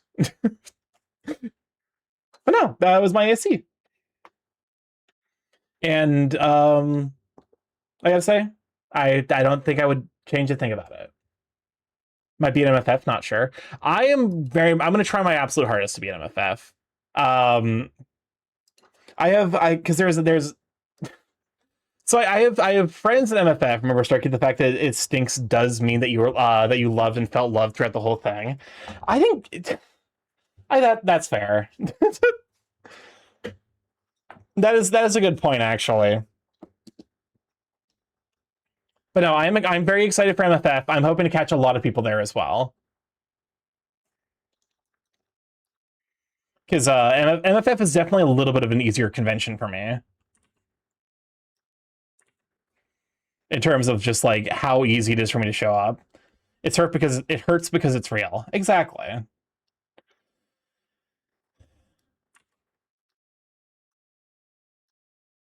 And like, you know, there will come a time again where like, you know, I'll experience that hurt again of like, you know, the joy again of being near friends, and equally the hurt of having to say goodbye to them, if only just for a bit. I'm glad I went. Honestly, it was kind of like a last minute thing, like AC this year, because it was very much like one of those like I you know, I wouldn't have been able to do it if it weren't for some friends who made it very, very easy by both driving and also like having the room, where I'm like, you know, it doesn't necessarily like the fact that it was made so easy does also like help me recognize how much it mattered. You know. But I'm very excited. NFF, when that comes around, I'm gonna be very, very excited and happy to be involved in that. And I know there's a bunch of people who who weren't able to make it AC, but will be at MFF, and I'm excited to see all of y'all.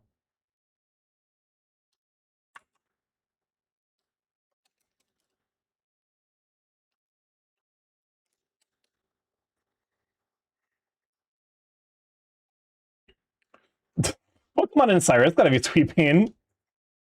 Can you shout for Cyrus and the immediate skill issue?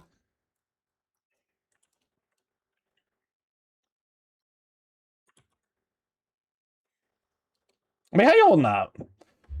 It's definitely been good, like, hanging out. Yeah, because this last week I have been largely not functional as far as, like, being, like, online. So I've just been kind of chilling in the Rivals V3 server a lot. The K-Up.con was good for you. It was a lot of fun. I definitely, like, my body is still a little bit broken from it. From how hard I ended up partying, but I just realized you were talking about the Freight Convention at the MFM acronym I use at work for a program I'm developing with a dream. So there is a program I was working on at work for a bit whose initials for that program were FA. And every single time I typed FA in my work chat, and I'm like, this is cursed. This is cursed. I hate this. Because FA is also the shortened form for fur affinity for those of you who aren't furries. So I have a bit of a confession. I might have a bit too much of the DBD event offering.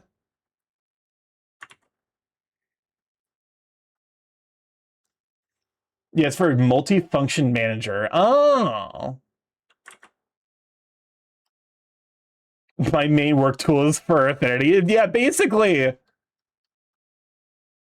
And so like I'm trying really hard not to get these like wires on my brain crossed.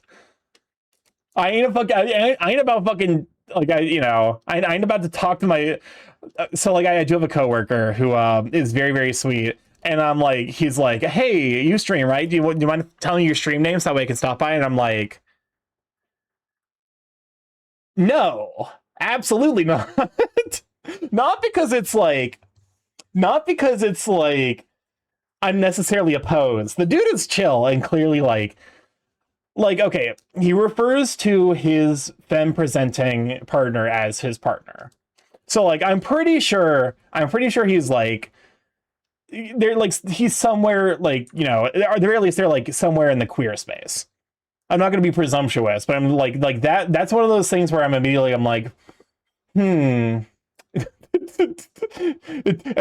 the gay pride, like the rainbow flag emoji and the question mark appear next to my head.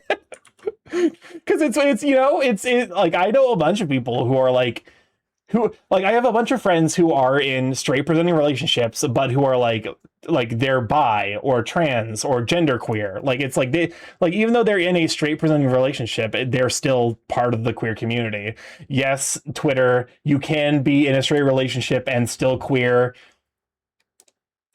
Welcome on in, Big Burr. Let me be sweet bean. Cause you have Big Burr. But no, ended up being currently on 1948 cupcakes on Zarina and counting. That's too many. That's too many cupcakes.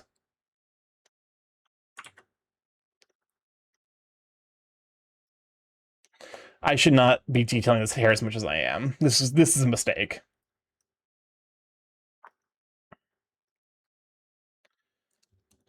I think also one thing I'm realizing is I need to like if I'm gonna do this, I think I need to do a feathering. Fun fact, the offering rate was massively nerfed this year. Yeah. I'm very, very excited for MFF. I can't wait to see a bunch of folk.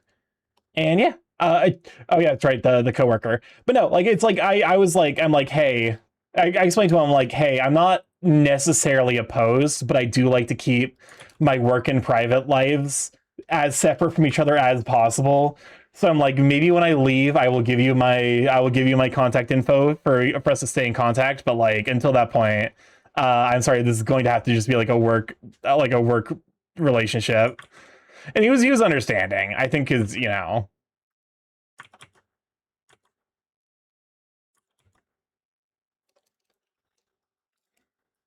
I didn't get too bad con card this year. I needed to take all of last week off.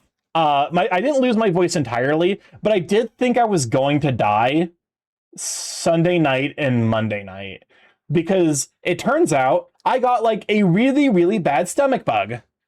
It's like to the point where like the cramping was so severe, I actually thought I thought something had like actually broken inside of my body. I'm like, I don't know what caused it. What is happening here? Not getting married today in Madeline Kahn company. Oh heck. I mean, I got better. So, but you say that reminds me.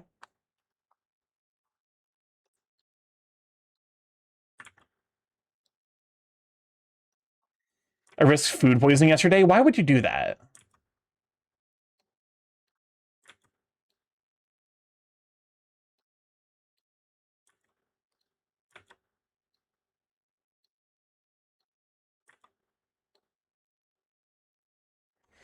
Hey, Starky, hope AC was good. It was a lot of fun. Welcome on the new skills. Glad you, Sweet Bean.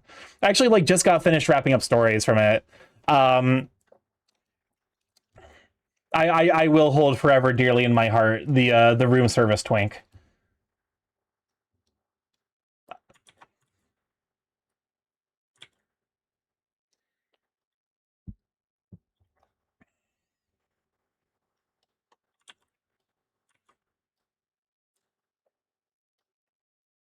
Because I had chicken that smelled fine. Oh no.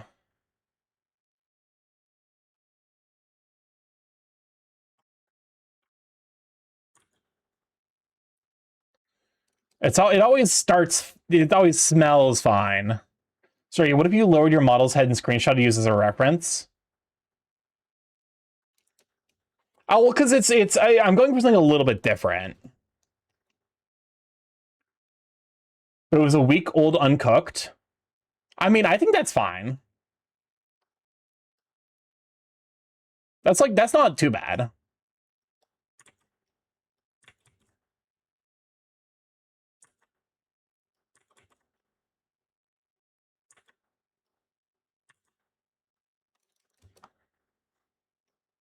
Because I'm going for like kind of a feathering thing, where like my model is kind of like it's kind of some amount of simplification going on, where like ends up being like kind of treated like a lot of them end up being treated as like, you know, a single like line, which actually might not necessarily be like that, you know, abstraction. Something the Amazing Digital Circus. Oh my god, is that an Amazing Digital Circus reference? And immediately is just shot dead.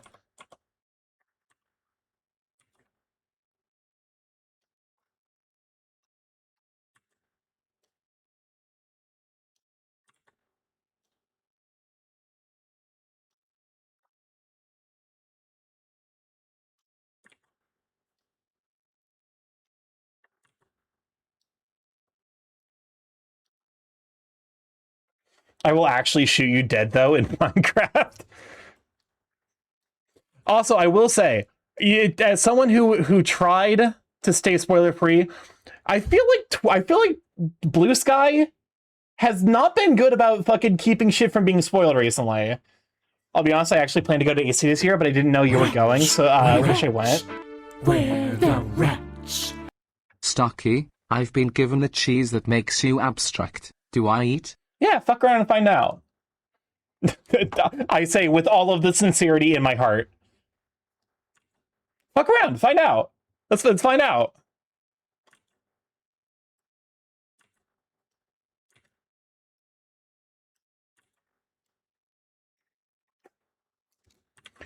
Can we give a shout out for the super neat Meaty?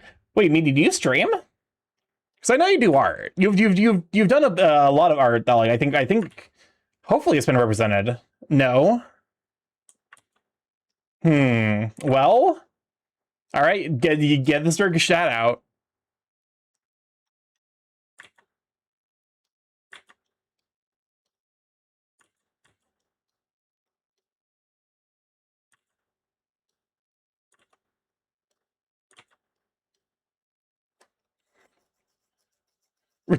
Wrong one, Oceano.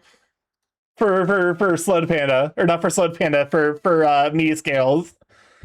Blue Sky expands pictures limit. Also, Blue Sky, you can't see none. There we go. The purpose has been shouted. Let me see. Everyone gets a shout. But no, because like while away, and like I still have remained largely unspoiled for it. But there are a lot of spoiled shit that got spoiled kind of naturally about Deltarune Chapter 5. Which I will probably be... Okay, so as a heads up, tomorrow will probably be Chapter in Delta 5 instead of Danganronpa 2. Marsh is currently... he's busy with some stuff. So he will be unable to chat this week. And... Oh, that's awful. So, like, I know there's, like, a bird. Like, okay, the extent of my knowledge about Chapter 5. It involves Asgore. I think it involves Rudy, or at the very least, like a reindeer-like character like Rudy, which isn't to say like, oh, pile on the spoilers. Don't do that. I think there's some mention of Flowey. There's the bird that everyone's like, oh my god, his theme's such a banger. There's the moment where two characters look at each other, like Rousey and Susie look at each other in shock.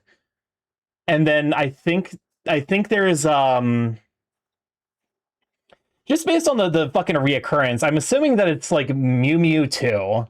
It's Mad Mew Mew from the the Switch version of Undertale, except now she's in Deltarune.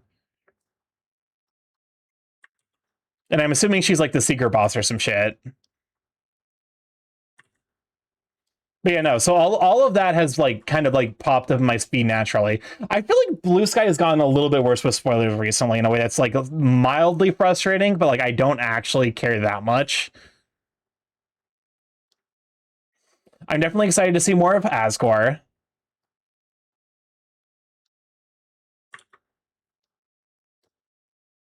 I'm excited to see more of my husband that I need to break and put back together. Do you remember to mute the tags? A lot of it wasn't even fucking tagged. Asgore, very good.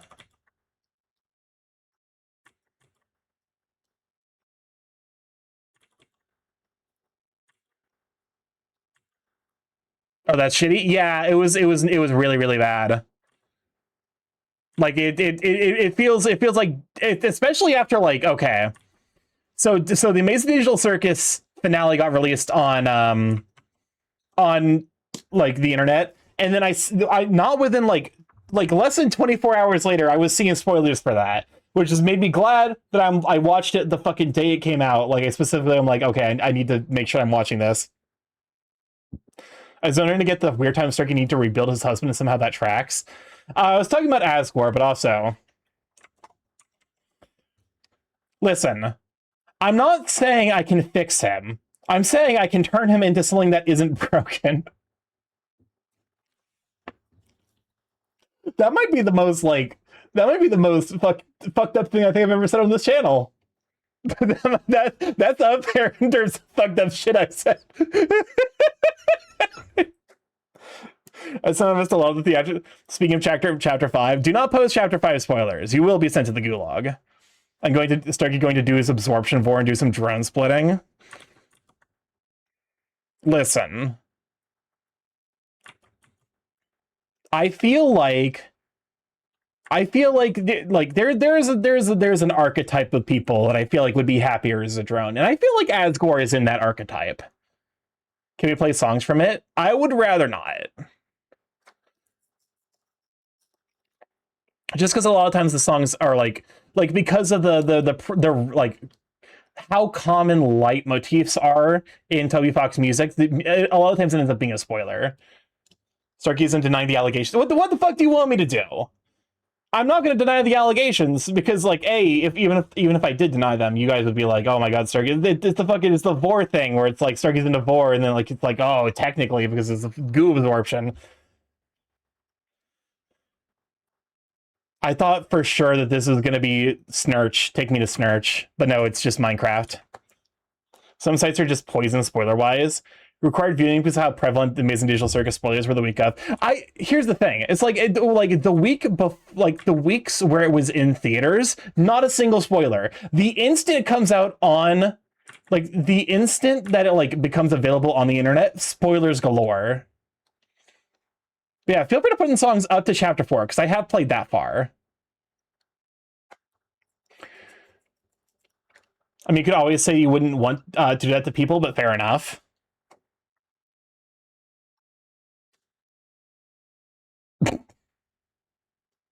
Listen, I have a quote somewhere in my fucking quote threads that points out that drone kink is just alcoholism but healthier. What's up, Crisp? And sign after the hashtag W++PHH. Did he just fucking enter my brain?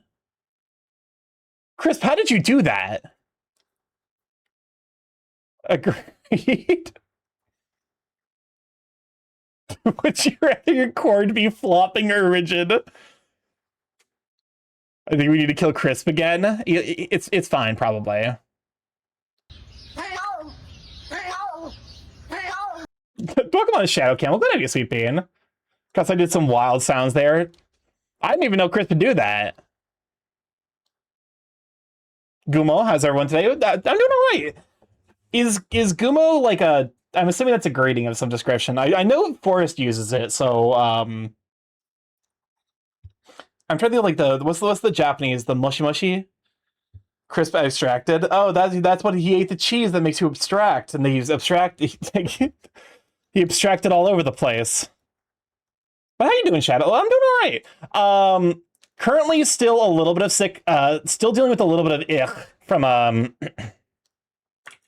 from AC, but otherwise relatively good. I thought I'd try it. It's Forrest's Good Morning. Okay. EP just woke up at the airport. Ooh, you're flying somewhere? You abstracting Starky's brain. Yeah, no, I'm still as evidenced by the sheer number of voice cracks that have been happening this stream. I am still a little bit I'm still a little bit recovering. I told you to take vitamin C, Starky. I did. I took a ton of vitamin. I ate fucking fruit all day, multiple times. There was apples. My friends brought apples to AC, and I'm like, I'm gonna eat an apple every single day. And then guess what, motherfucker? The doctor still showed. Actually, he didn't show up. I didn't bother going to the doctor because I was like, it's probably fine, even as I thought I was going to die.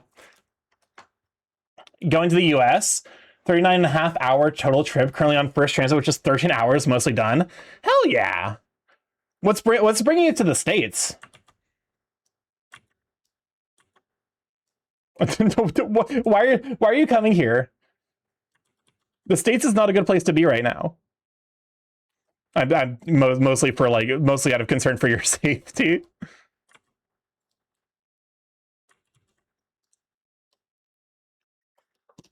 Metal music festival with college buds? Hell yeah.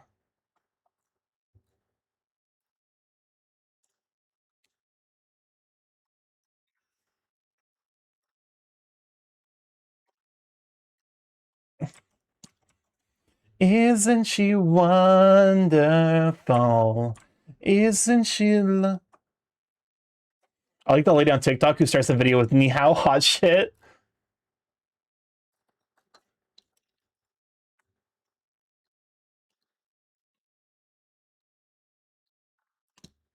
Isn't she lovely? We're just gonna getting my customs interview now by Starky. One second, let me. I'm not running a customs interview. Mostly, I'm just like, why?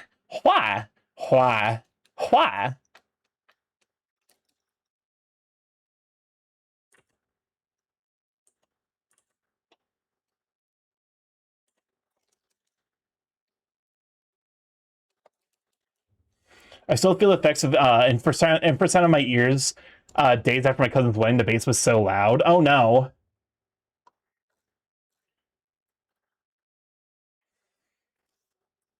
Well, I can answer that question in different ways. But no, I'm hopefully have a good time at the metal concert. I've never actually been to a concert. I feel like I wouldn't necessarily like super enjoy them.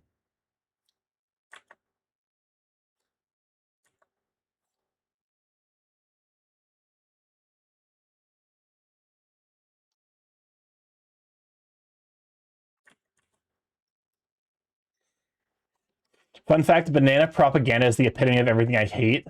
With nutrition, like banana propaganda makes me so angry. What the fuck are you talking? What are you talking about? Jesse, what the fuck are you talking about? Dark answer to avoid pew pew flying over to my home country rail entrance. It's my once-a-year vacation. I'm a sentimental bitch and want to see my friends. Understandable. What's mind? It sound.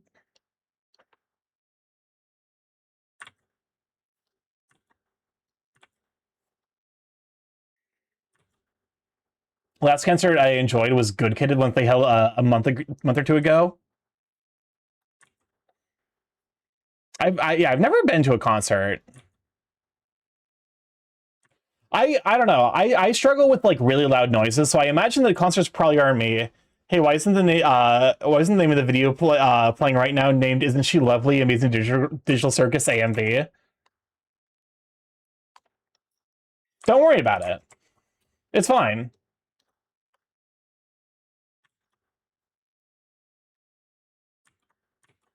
It's just moments from Amazing Digital Circus over the song "Isn't She Lovely."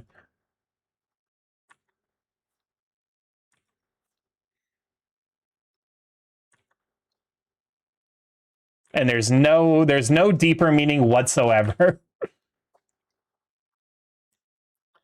Last year was my first concert and festival. Human rights violations systematically produced by banana and industry aside, potatoes are better for potassium, and unlike bananas, are actually vegan. Wait, bananas aren't vegan? My parents blamed the disorientation on the alcohol, but I know damn well it was the deafening music. Be sure to bring something that'll help soften the loud music.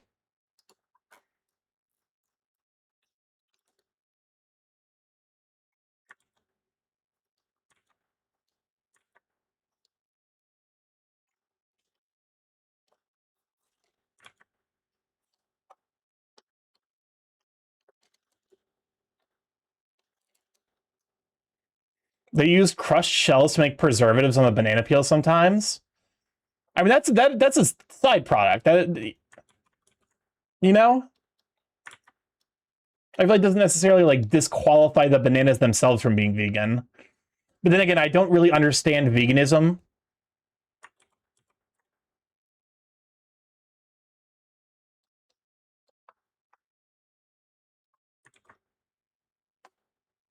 Shells aren't meat.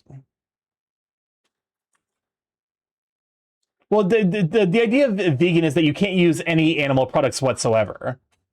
So I'm assuming if they're like shells of some kind of animal, if it's like, oh, clam shells or something, like that's not vegan.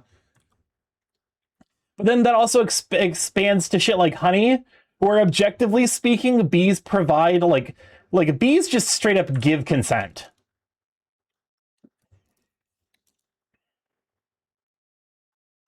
Like bees will just leave a beekeeper if the beekeeper is shit at their job. Like that is a thing bees will do. So like honey is one of the few products we can actually argue we get consent to harvest. Expands. I don't know when I said expands, but I need to be careful of the verbiage that I use. Can't use like expands or inflation.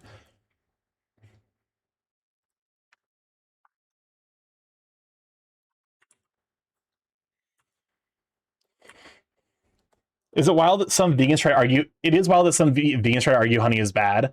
I think okay, I'm not going to necessarily this is one of those like broad strokes things. Diet is one of those things that is so thoroughly all consuming that like to argue any like catch all thing. Also, bees pollinate the plants. How about that, liberals? Expands with honey. I mean, you would be big and round and then big and fat. But welcome to Crash Hall. Thank you for the save reminder. I had a thought. Now it's gone.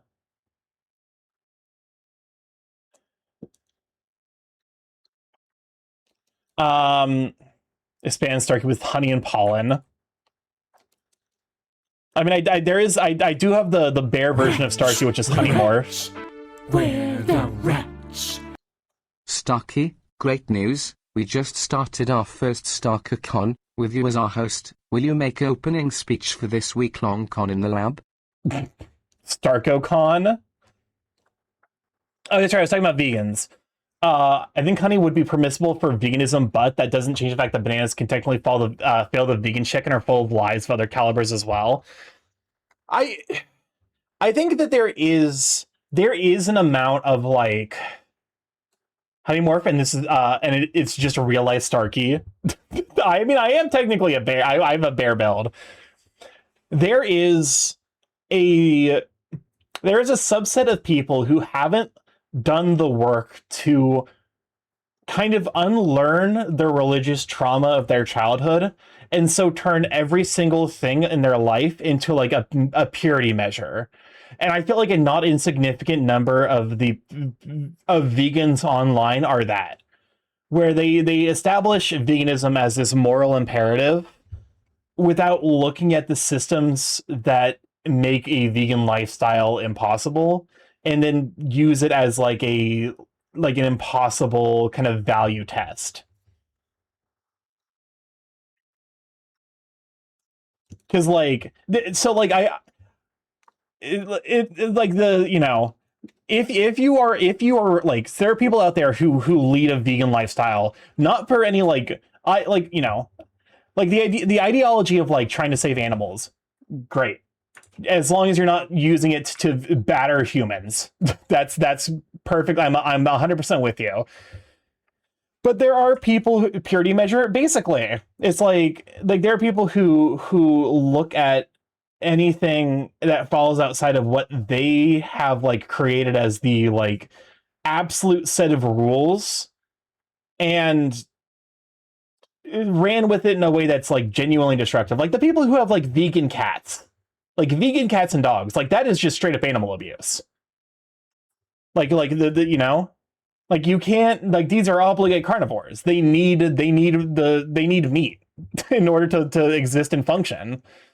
You are making their life worse and sadder by withholding the nutrition that they need to be a happy living creature. Or even just vegan adjacency. But no, I think it's cool. Like I think the catch-all term is just like purity tests. Is like impossible purity test, like impossible purity culture.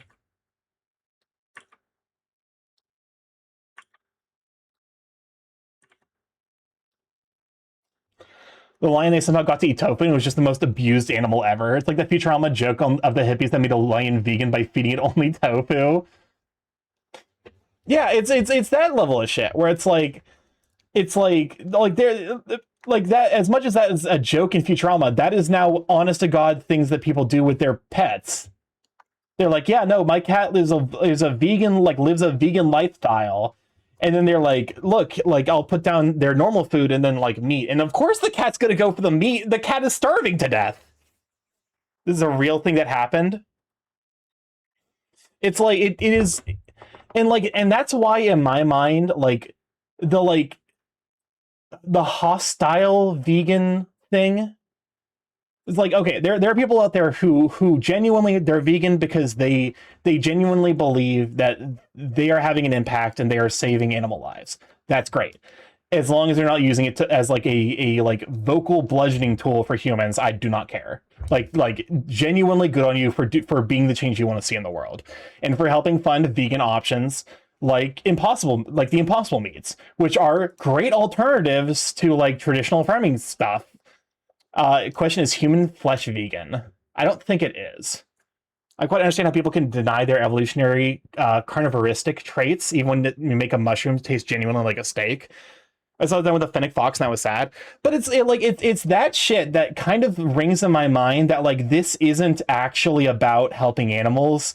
It's about signaling some like higher like some appeal to some absolute like moral justice. And like that's the part where like I fall off real hard. Even most vegetarian animals aren't fully vegetarian. Only humans can be vegan.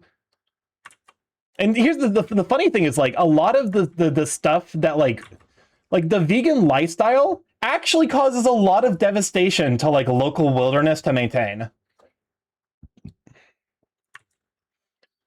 Like a lot of the nutrition things that they need specifically to maintain a vegan lifestyle ends up being devastating on local, like, you know, natural plant and animal populations. There was a guy who, so it's a, I don't remember his name, but he showed up in my YouTube shorts. Who's like, he is a, I want to say like half black, half Indian farmer, like First Nations Indian. And he was like, yeah, in order to maintain your fucking vegan lifestyle, do you know how many foxes get caught in the threshers for sorghum to get the protein that you need to function? Like shit like that, where it's like you, in order to approach this idea of like some moral absolute truth, you need to basically blind yourself to what you're actually doing. If everyone had 10% less meat, that would infinitely more significant than converting a massive chunk of folks to pure veganism. Exactly.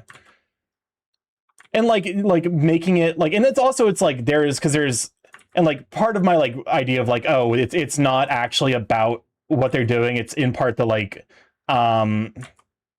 it is in part a like purity culture thing.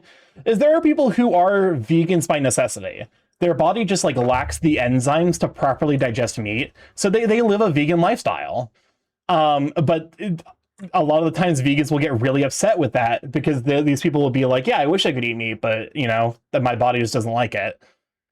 And they'll be like, well, like, you know, even though these people objectively speaking are living a vegan lifestyle, they aren't considered true vegans because they don't adopt the mentality.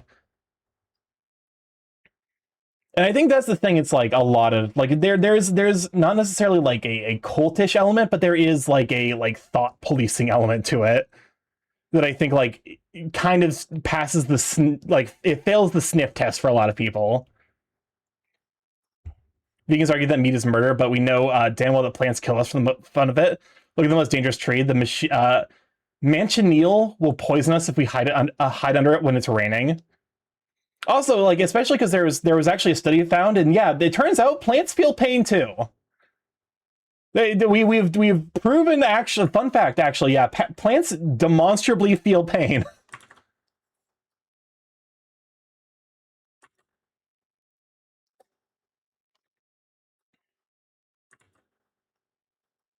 It reminds me of like there's like a D&D character idea that one of my friends, I actually think it was my brother had, where it was like the truest form of veganism, where he refused to eat any food that wasn't conjured magically because it would imply that something was killed to create it. They don't have the nerves for pain, but they do have a response to pain, so I guess it's complicated. Yeah. The biology is fucking complicated. There's a reason I didn't study it. And a sandbox tree grows organic grenades. And we're not talking about the fucking Gimpy Gimpy tree down in Australia, also known as the suicide bush. Hey Australia, what the fuck? Sincerely, everyone else.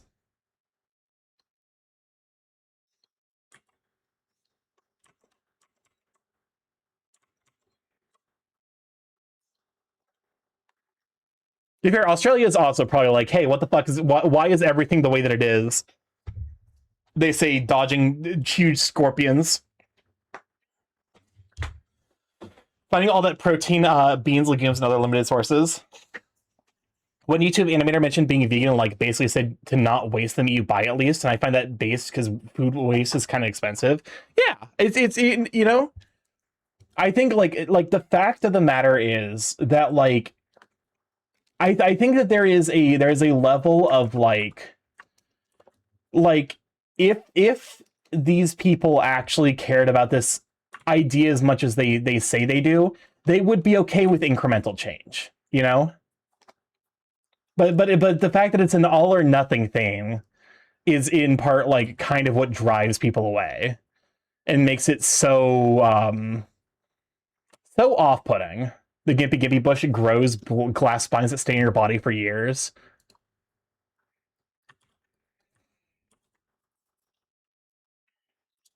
So yeah, just live your life. Don't fucking give a shit what people on the internet say. If you want to live your life vegan, live your life vegan. Just be kind to people. That's all I ask. That's all anyone ever should ask. Is kindness. You think about the new age retro hippies? Are you talking about the hippies that are into the starseed shit? Where they it turns out that they're actually like QAnon conspiracy theorists? Because I do know about those.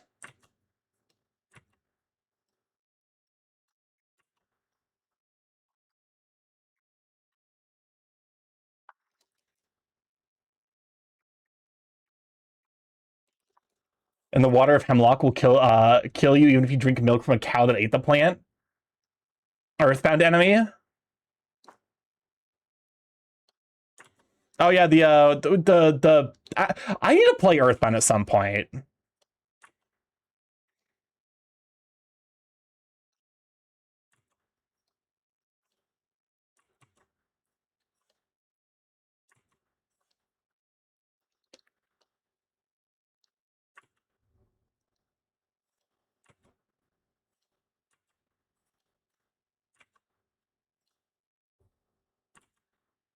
You haven't played Earthbound? Shakes you. I tried to play Earthbound, and then I basically got stuck in an infinite loop of like trying to make it out of Onett, getting like a little bit of distance, getting fucking mushroomed, and then having to go back to heal for like infinite time.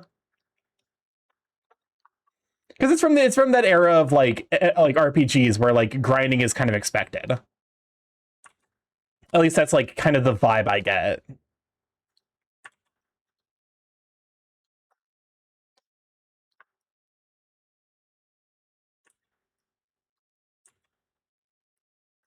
You gotta learn how to control with the mushrooms.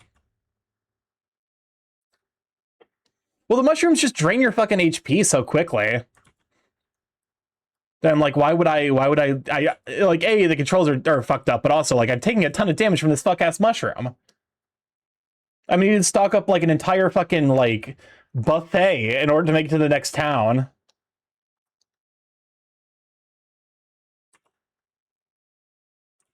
But also, apparently that's, like, part of the, like you're actually supposed to, like, it's, like, a mechanic where, like, you're supposed to basically respawn enemies until you can get a clear path.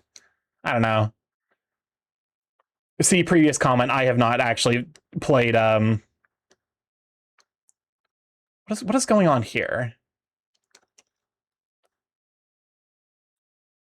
What the fuck was going on there? That's weird.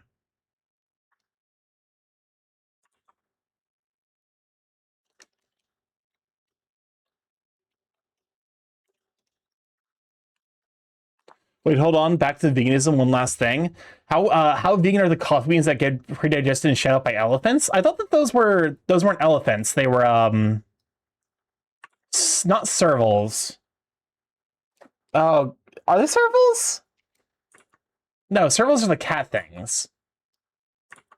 Because it's not elephants.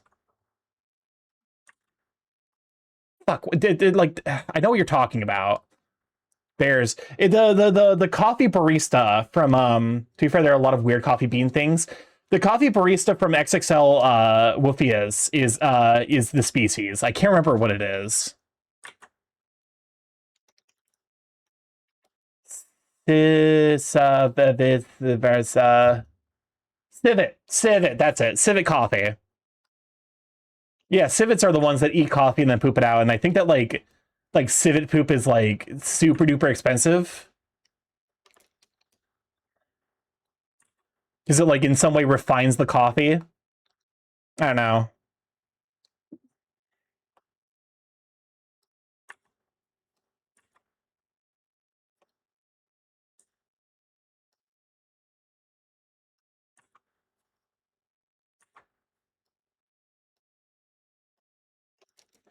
But is the coffee vegan? Again, see previous comment. I think that I think like when you get to that point, you're fundamentally looking at it from a perspective of not a culinary or like you're looking at it from a cult perspective rather than like a ethical imperative perspective.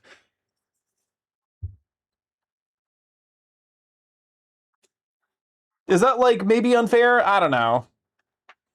It is behavior that is consistent with what I've seen in terms of like really shitty controlling, Veganism should be as well defined as bi versus pan, not gonna lie.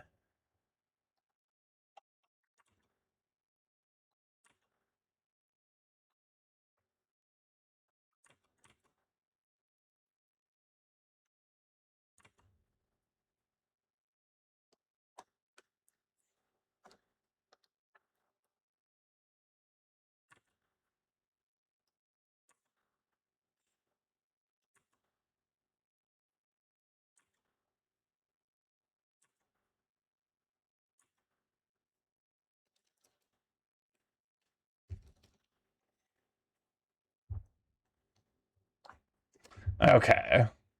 Because I'm looking at something like this doesn't feel quite right.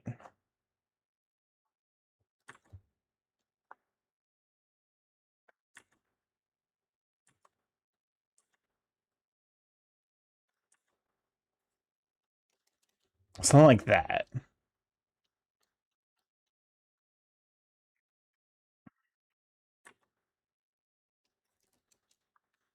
Like, wouldn't so many issues go poof if the distinction was more vague?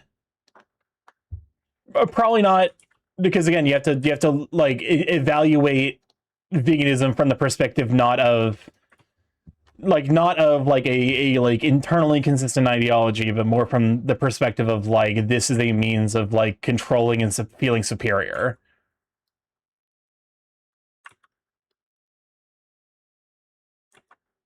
Which again, not all vegans, not all vegans are like this, but like there is a significant enough vocal group of vegans that are, I would argue, are like, you know, are probably their own worst enemies when it comes to like, you know, assuming that they were actually trying to like affect change in other people.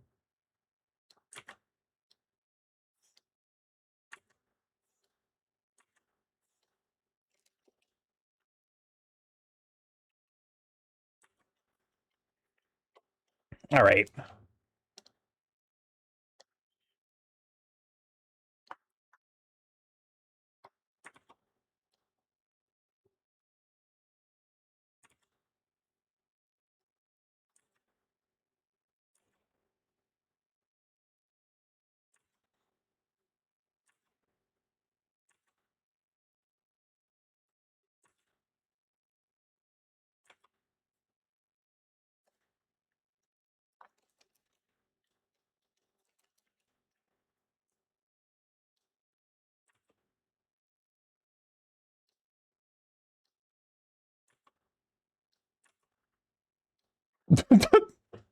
No,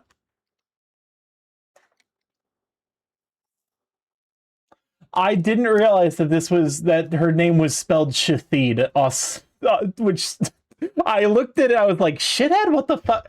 And then I heard her say Shathid, and I'm like, oh, I've heard this before.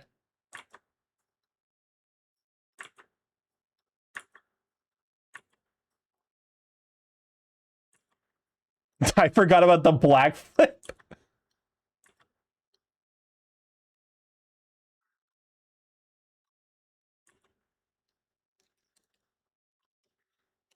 I'm Shathid, and I've seen God.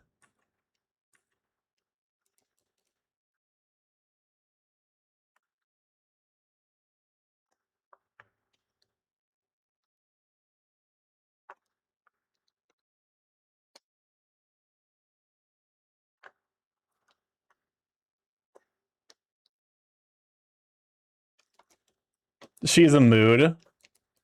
How long has this been? How long has the Starky been crying? By the way, currently like a month. It's probably been a month between the initial sketch and like this level.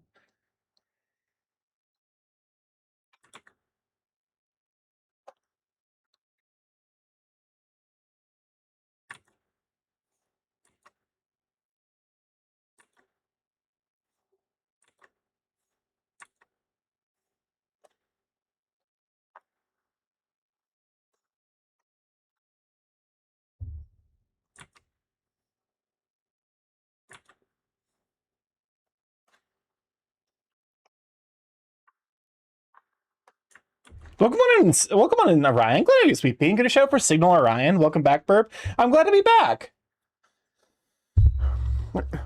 Hey, how long has it been since we caused Starky to overload from kindness? It's been like a month. Like a couple months. It's fine.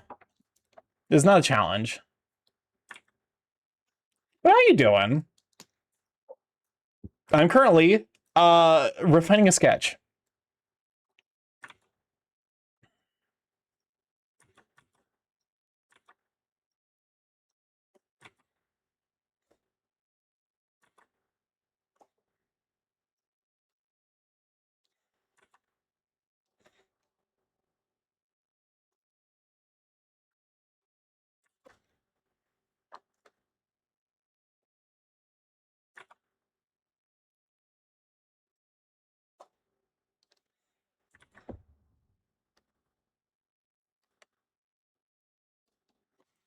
Nice, this looks good so far. Yeah. Admittedly, I'm probably leaving this the refined sketch because I've made a mistake. I made a mistake of definitely overemphasis like Planning too much. This is me right now working on this shit. Starky, should I volunteer for a con? If you're for a local one, I think go for it. You say you deserve nice things to be said to you. I mean, I guess I'd go draw some too. Hell yeah! I'm excited to see what you work on. Your art is very, very lovely. Big beefy werewolf men pecs. Okay.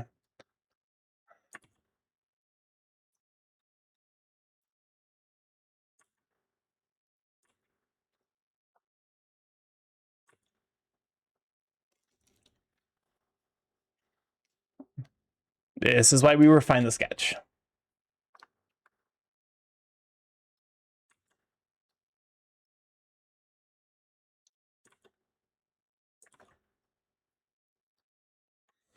Considering how much you put up within the stream, just a bit. Oh, thank you, no problem. I'm always excited whenever I see one of your. Welcome on Octo. Glad to have you, Sweet Bean. Oh, what's the? How's it go? Fuck. How does it go? Starky is not stanky. Hi. My name's StarkyMorph, or as my friends call me, Starko. All right, wait, hold up. I got the sound effect. I got the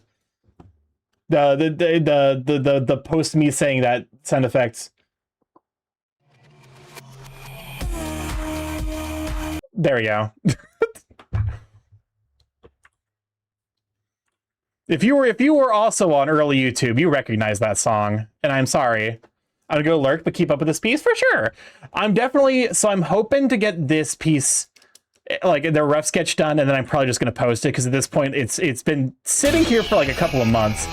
Shadow, thank you for the subscription for 3 months. Enjoy after the events, you sweet bean. 17 griddy, Starky 17 griddy, Starky 17 griddy, Starky 17 griddy, Starky 17 griddy, Starky 17 heart. Daily reminder, Starky is the woman button. Starky 17 heart. I do have the woman button. A woman. What? I love the woman button. It's really good.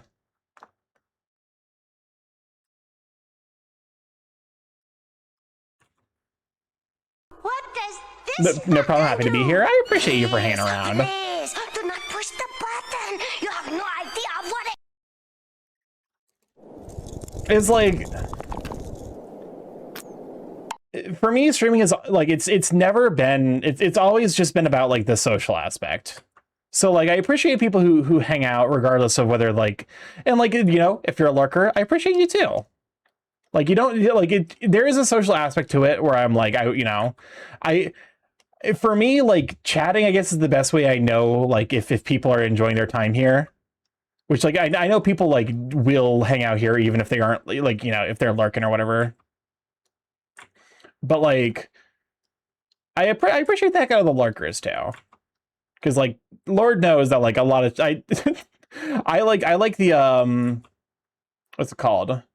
Like I definitely tend to like when I'm left to my own devices, I definitely have a tendency to hang out in like the small to medium sized streams. Hey, so I had something that made me go keyboard smash the other day.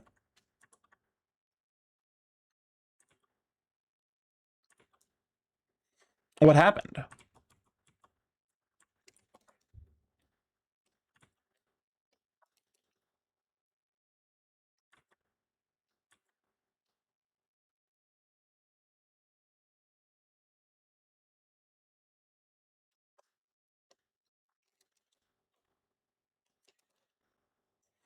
You know, I haven't had enough ults to perform a psyop. I know most of lurk, but always nice listening to the chaos that happens here. I appreciate it. I'm so tired of facing Jason as a survivor.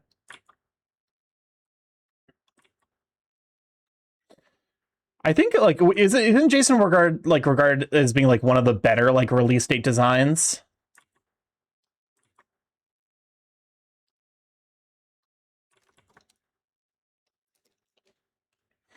But yeah, no, I think the big thing is like I want to make the space kind of like comfy enough for people like he's really strong and annoying to face when you do hex builds.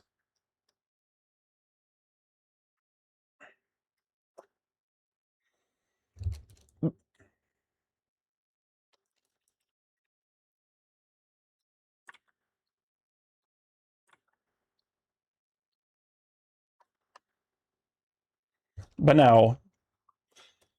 The hex builds are annoying, but overall he is fairly balanced, strong, but not oppressive by himself. I made the joke occasionally that's like, remind people why they uninstalled DBD by chanting this one 3-syllable word. Kaneki, Kaneki, Kaneki, Kaneki, Kaneki, Kaneki. To be fair, I stopped playing around the time they added Chucky, so I don't actually know how fucking egregious Kaneki's design is, but I know people hate him.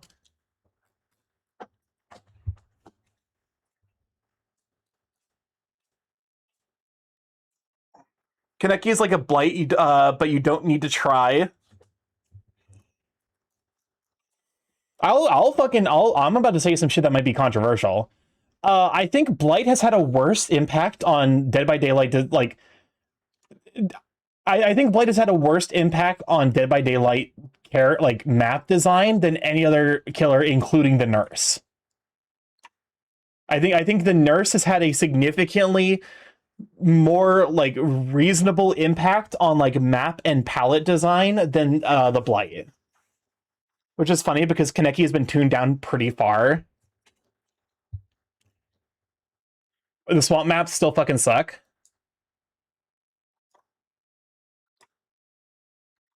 Because the best way to counter the blight is just spamming the palettes that are now like on the maps. Because in order to work with in order to have a game against the blight that doesn't just immediately end, you need to have a map with a ton of palettes, which means other killers need to deal with a ton of palettes.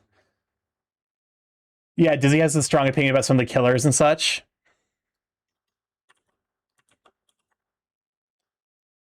One of my alts has been perceived to the extent of a server owner poking me in DMs, and I think underestimate how positive my vibes are.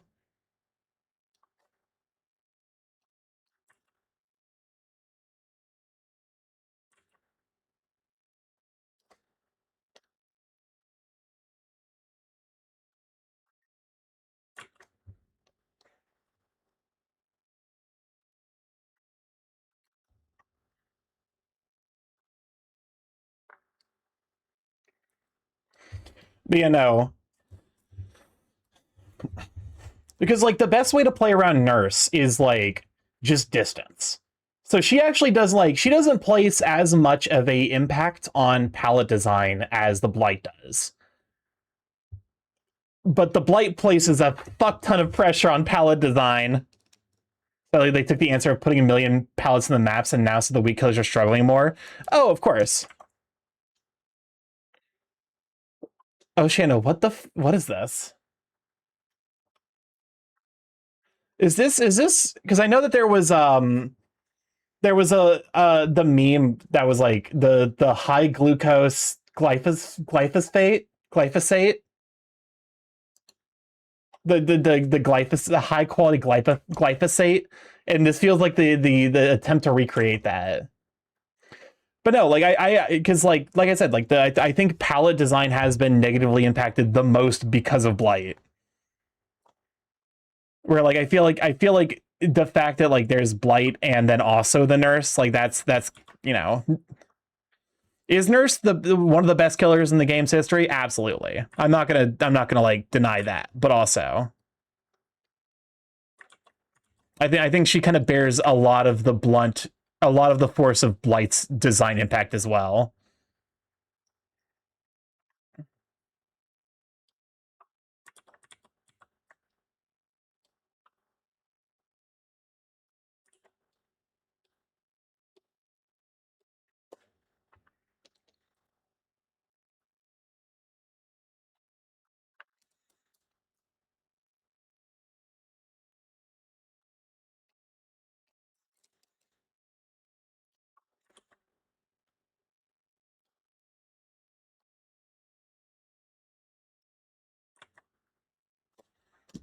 This is singing Chinese lady. So lady is selling her engines by singing on shorts. She became a meme and an audio stim for a bunch of people.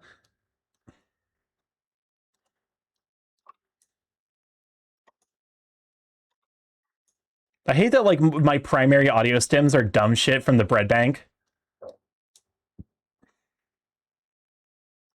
We got bread on deck. We got bread on the floor. Toasted. Shut the fuck up. I just want a baguette and a brioche. Where y'all from? Where they got this bullshit at? Florida. I knew it.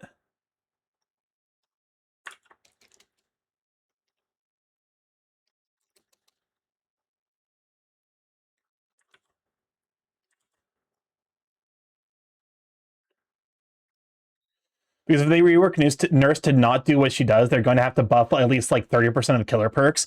Well, I think keep the Nurse as is. I actually think the Nurse is a relatively balanced killer. I think that you need to kind of like they need to reevaluate the way that they look at palettes. Because like I think nerf Blight so that way he isn't like demonstrably overpowered. Bring down the number of pallets that killers have to deal with to make it so that way not everyone's struggling, because the nurse just knows like no sells pallets. You need to balance her around other aspects rather than putting pallets down on the map. You've yet to show that one to us. I have definitely shown the bread bank before.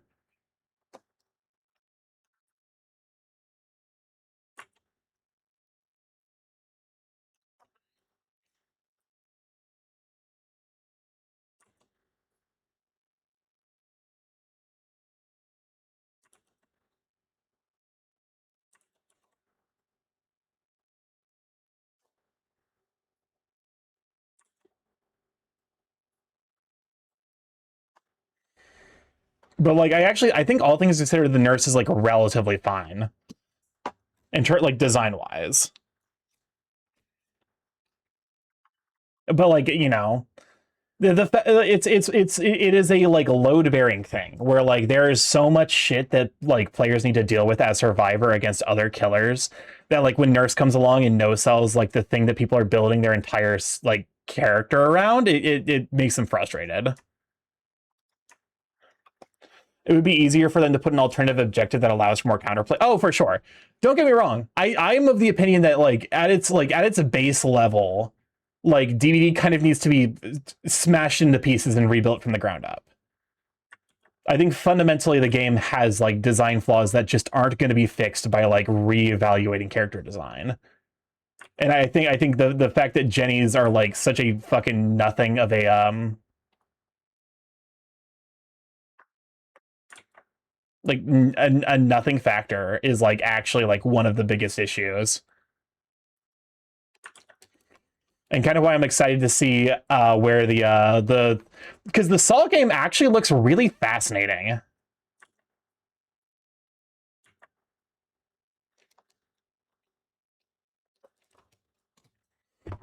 Like from a design perspective, like making the killer something that like the making the killer not this like like omnipotent like entity, but like something that actually can be fought and killed if he plays his cards wrong, is like actually like inspired. So he has to play like from the shadows.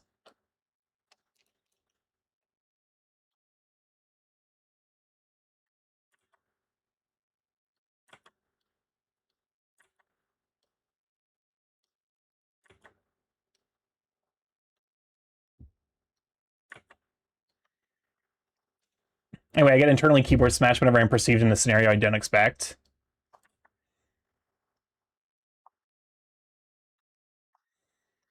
Listen, being perceived is a fucking... It's a load of shit. Friday the 13th game before it got nuked from lawsuit hell. Yeah. It is like such a shame that there has like... Because the Friday the 13th game genuinely looked like a lot of fun and people seem to really enjoy it. And then what was the Texas Chainsaw Massacre, where it's like, I don't know, from like as from an outside perspective, like okay, there was Texas Chainsaw Massacre, which from an outside perspective looked like, I don't know, I couldn't necessarily tell you why that one failed because I didn't play it. Texas, you know, the Friday the 13th game looked like a lot of fun. People really seemed to enjoy it, but it just didn't, you know, the loss, the legal IP situation was a fucking absolute killer.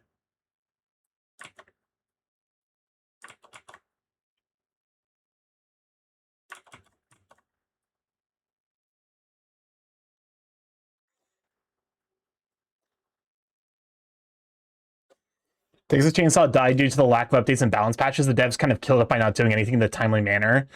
Oh, that makes sense. And then what was the other one? The one that actually like looked like it was doing the best was VHS, the Video Horror Society.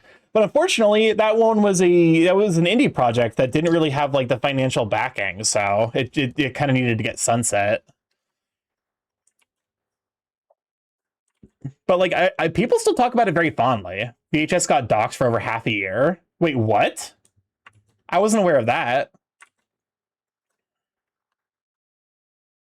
How's your eyes holding up? My eyes are doing all right. I do need to like add like some kind of like not like a painting layer, but like something, because like they like, you know, looking. VHS just didn't get ever get the player base needed to keep it running. It was well made, but not enough to keep running. That's fair. I never even heard of VHS. Well, because it's an indie game, so like it makes sense. VHS was a DVD style horror thing, except instead of needing to complete jennies, you basically would craft these like weapons and then use them to hit the monster. And if you hit the monster with 4 different themed weapons, there was like holy, unholy, electricity, and fire, then the monster would lose. I'm noticing you seem to have gotten more artist stamina recently. I actually have been like, okay. So this was the backup in case I got the thing finished too early. I've been working on this in my free time, and like it's actually felt really, really good to like actually get this done. Admittedly, I need to fix some stuff. Oh yes, the 4 damage types.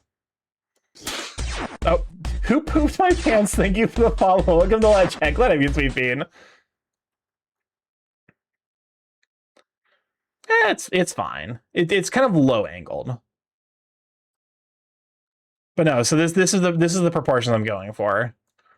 I want to make him short and relatively lean, so that way like when like, because you know, like second Sona, thirsty Sona, I want to get like muscle growth sequences with him.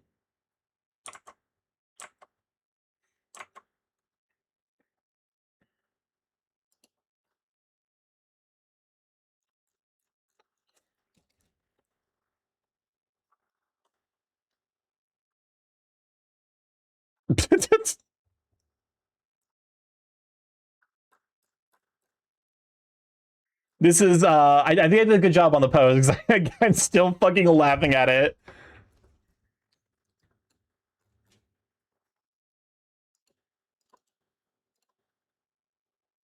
This remix is something. It's a Silva Gunner remix.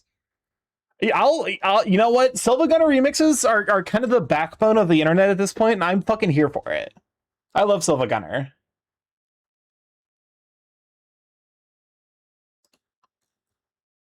Okay. So I need to add like a some kind of.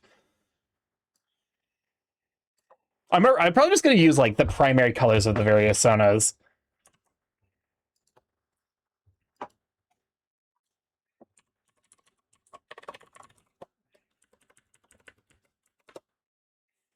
Because like, I don't want to paint, unfortunately. I don't got the spoons to paint. I've been working on this motherfucker for so long that I'm like, well, at some point I gotta say enough's enough.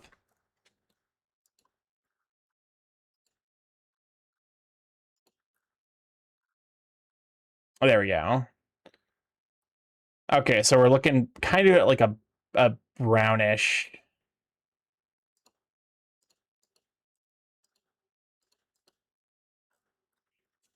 I assume I didn't actually get. Yeah, I didn't, unfortunately. Let's see.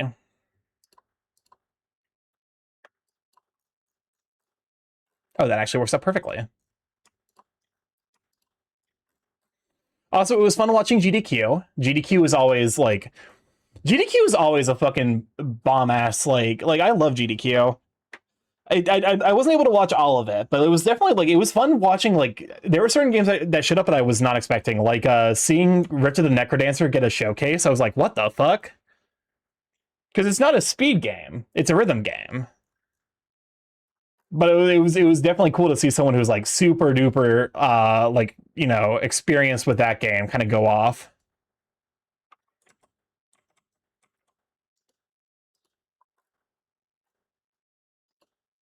I'm like, I need a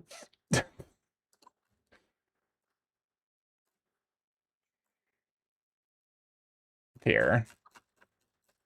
I wish I could color pick off of a different screen. Hope I might actually be able to do that.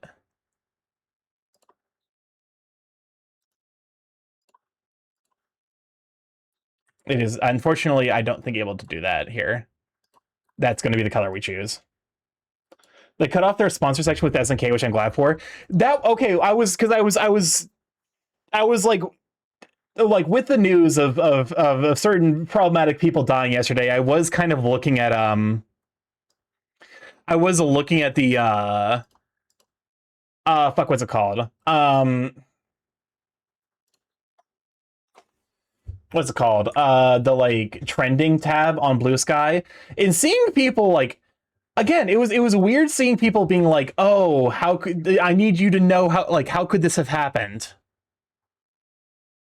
Refer only to editing layer.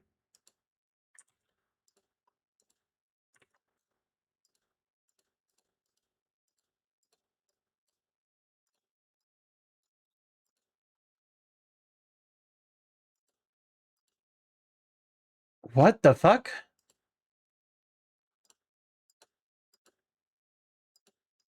It refer only to editing layer.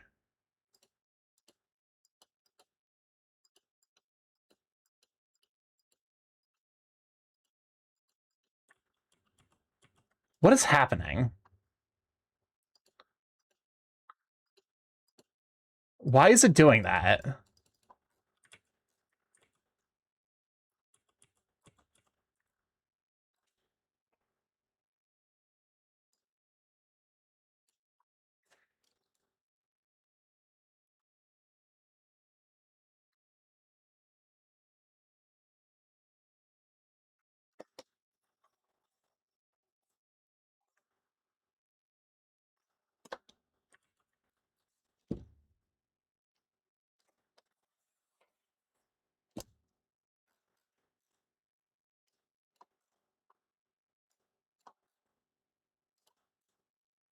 Okay. But you know, there was a decent number of people on Blue Sky who were like, how could this have happened? Like trying to make it like an issue on like they're like, no way anyone would ever be unaware that it was purchased by the Saudi Arabian government. And I'm like, people aren't terminally online. Like it's not it's not, it's like public knowledge, but that doesn't mean it's widely known. So I'm like there are people who are getting like real fucking weird about the fact that like, welcome on in, Vacky. Glad to have you, sweet bean. How you doing? How you holding up?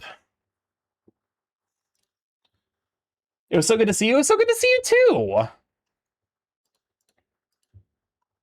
right.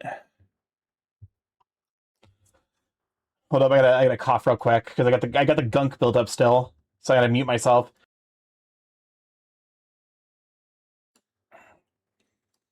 I'm like I said, I'm like 85% better. I'm still not at 100%, which sucks, but like, you know, we're getting there.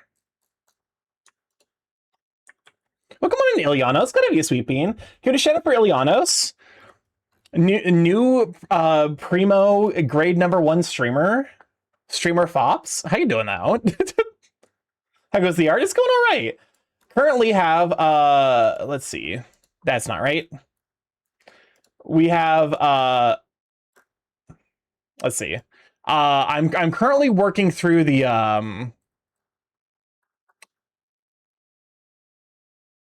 oh god.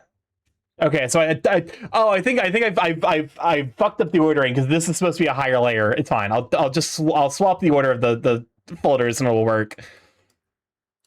But yeah, how you doing, Elianos? I'm speedrunning the streamer journey all the way to the cancellation. I have my ukulele in my Amazon basket. Hell yeah. I'm glad you're enjoying the process, though.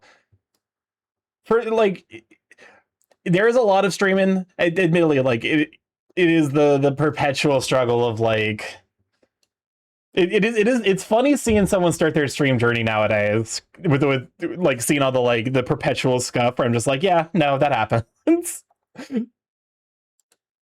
But no, I'm glad you're enjoying the process so much. Let's see. I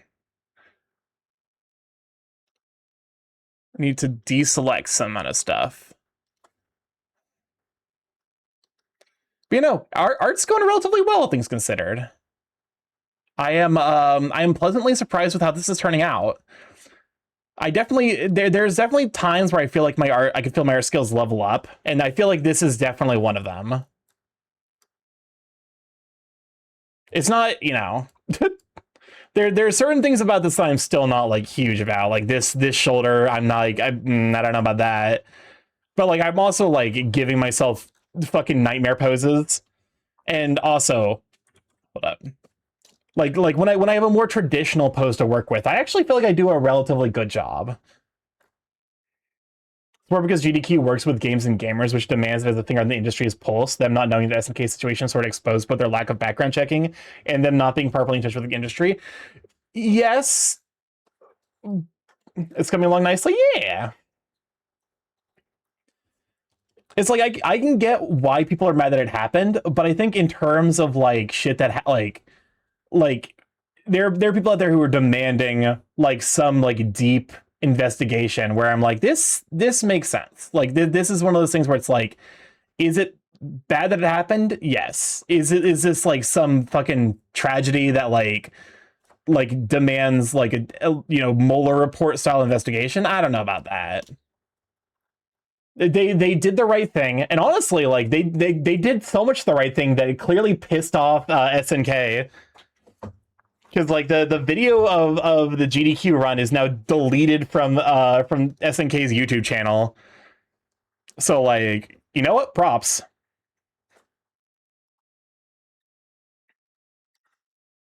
Yeah. I spent the entire first half of stream just talking AC stories and being sentimental and shit.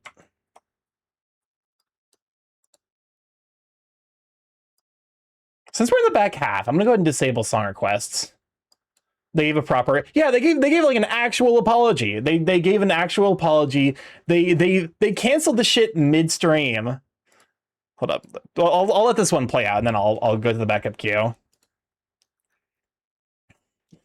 Like they canceled the shit midstream, which is like fucking unheard of. Like I think in terms of responses, I'll give GDQ the pass.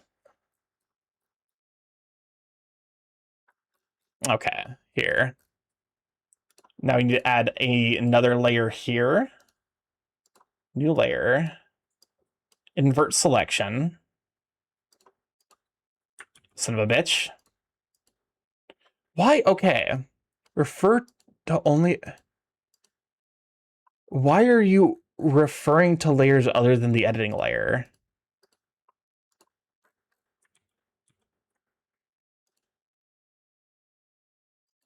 Refer to only the editing layer. Very weird. Anyways. Oh, hold up. I gotta actually, because I'm slightly changing up the colors. So that way it's immediately apparent, like... Let me see. Let me go find Bran.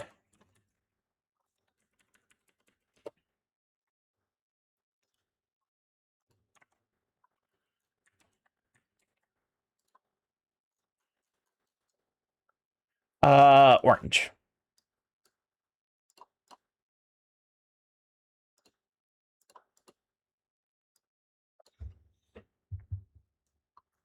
All right. Hide you.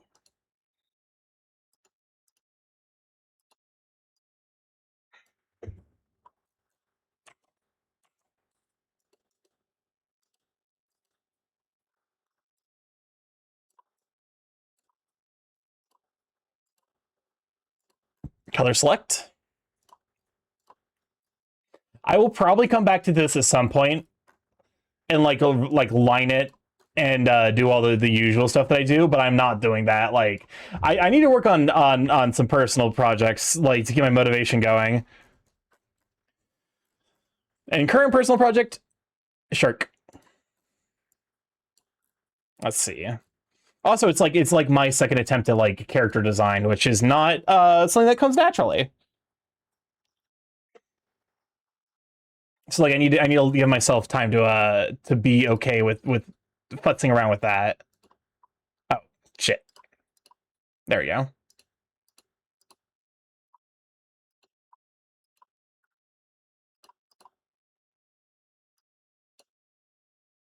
Oh, don't put the folder inside of the folder. Put the folder up. Okay, there we go. I thought I disabled. It's fine.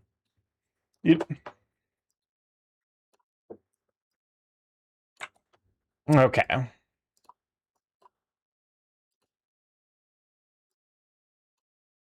There we go.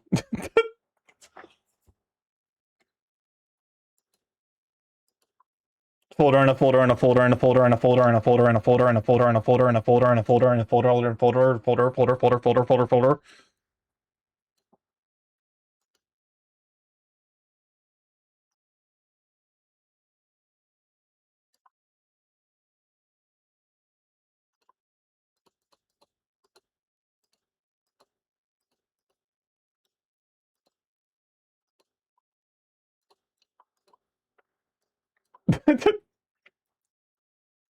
I might lighten this up a little bit.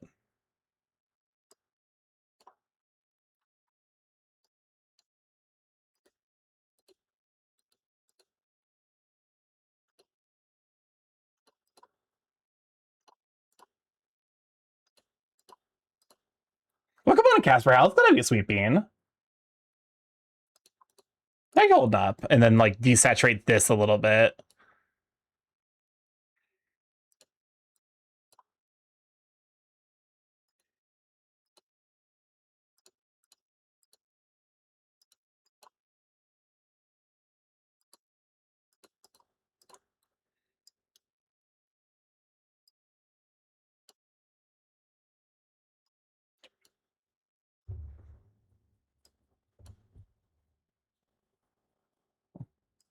Okay.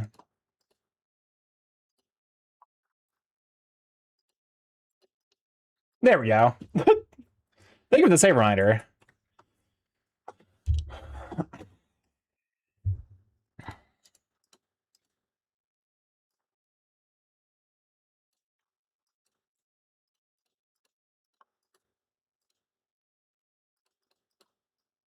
There we go. Legit love that moment of Hasumu.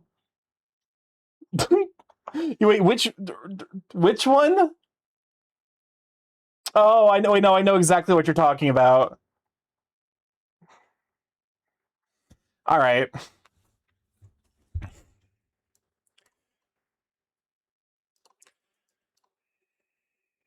Oh. I don't necessarily like citing my own work, especially not when when I know it's not necessarily like, you know, it's not like optimal, like, oh, everything is exactly the way I want it. But it is like a good habit I get it to get into, I suppose. Okay. Crop here.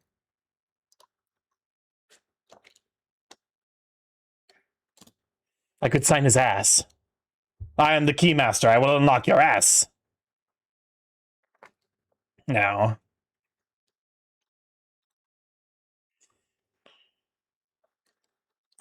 I need a new layer for this.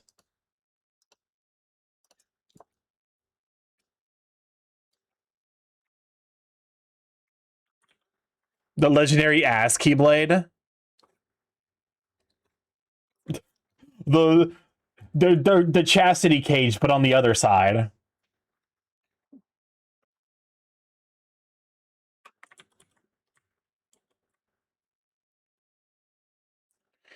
Is there a chastity cage for bottoming? I feel like that's got to be a thing, right?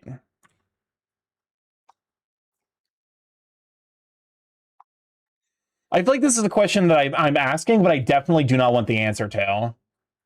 So, like, don't answer that.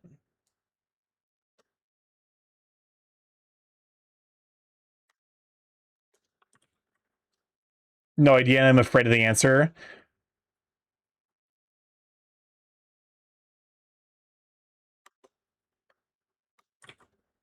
Yeah, like I said, I realized kind of too late that I'm like, do I really want the answer to this? That's what women were made to wear in ancient Greece. Goofy hasn't been walking the same since the Bad Dragon World in Kingdom Hearts 6.21 Girth by Sleep. God damn it, that's a really good joke. That's such a good joke. God damn it. It's a really, really good joke. So this is just normal chastity cage thing. Well, no, what I'm saying is like the chastity cage where you're not allowed to bottom. But then I realized the abject horror of the logistics of that, and I retracted my thought. I'm stealing that joke. It's a good joke. I'm mad. I'm mad and impressed. Paper.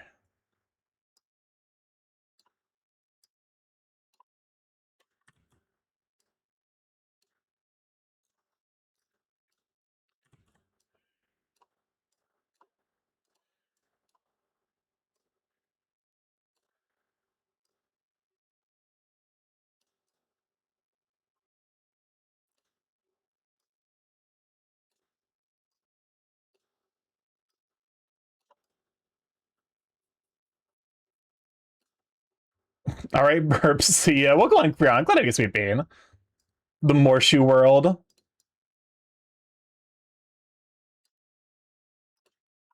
All right. The fucking the time lapse for this has got to be like legendarily long.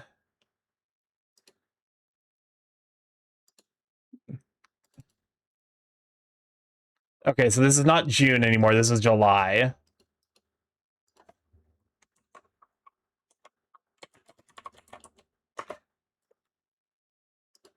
I started this in fucking April, by the way. God, my art. I feel like my art's gotten so much slower, which sucks. But like, I feel like it's worth the like, it's worth the improvement of quality. Because like the quality has improved significantly, and then like from there, like once I get a quality and a style I like, I can figure out like the logistics of speeding it up from there. Okay, I also got to export the time lapse. So fast I'll be like watching that GIF, the fruits dancing on YouTube. Welcome on to Xenova Studio. Good day, Sweet Bean. Let's see. I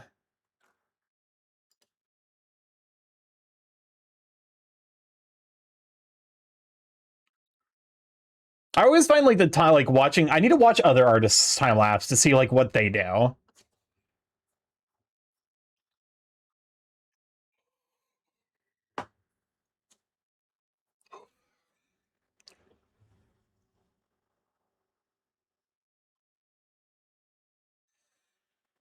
Oh my god, it is. This is a chunky time lapse. Jesus fucking Christ, it's still going.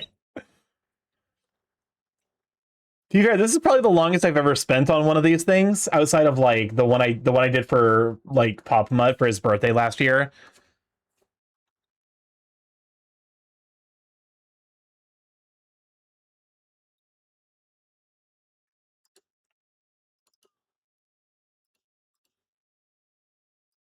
All right.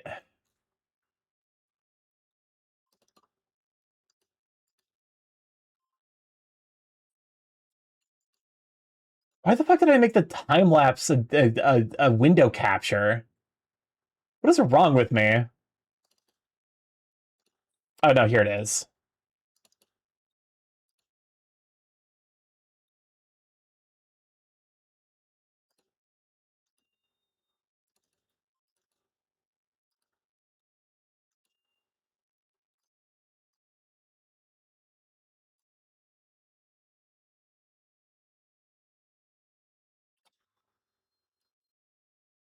I always find this stuff like super compelling. You can definitely see me going back and fixing a lot of shit. Oh god, it's gonna be 2,000 years on Brand's head. Because I ended up redoing that like 3 times. We're rich. We're the rich. Would you rather be sent to the Morshucord universe, MCU, or be sent to the Doodle Bob dimension with all your drawings? Either way, this is only for the next month. I guess I would rather be sent to the Doodle Bob dimension.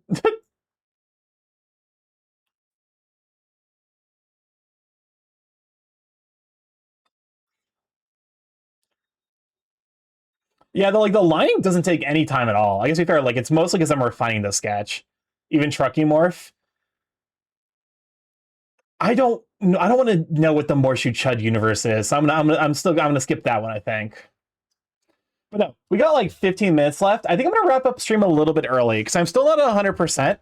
And I'll be honest with you, the idea of starting work on this tonight is a little.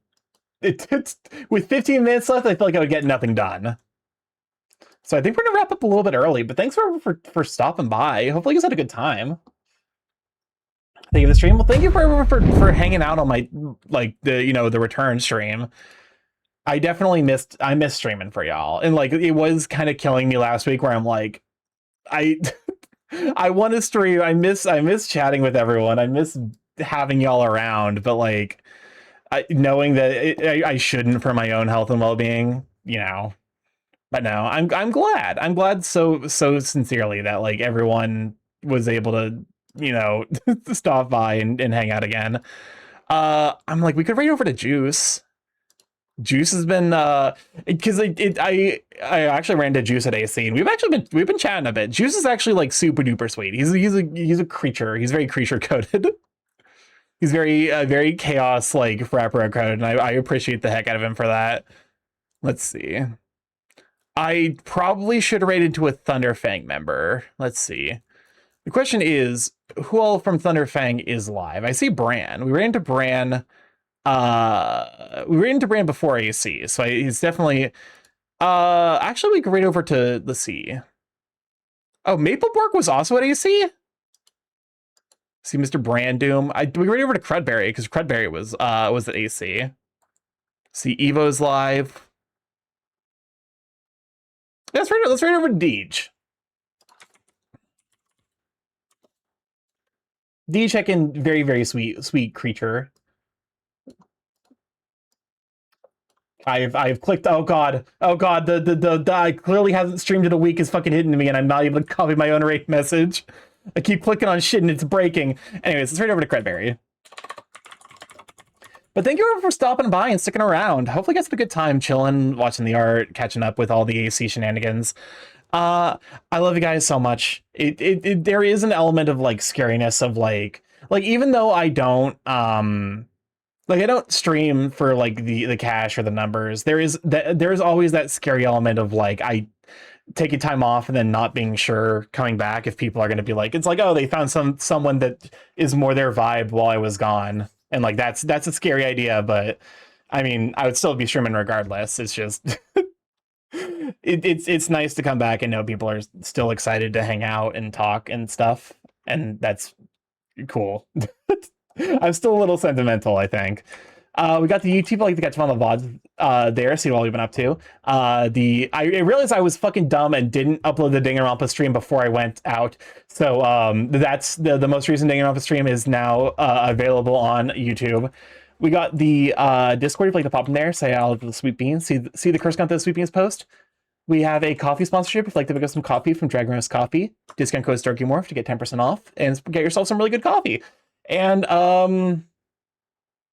what was it? Blue Sky. I will post this piece that I made, as well as general ramblings, all that good stuff over there. So go give it a follow, as well as get alerted when I go live.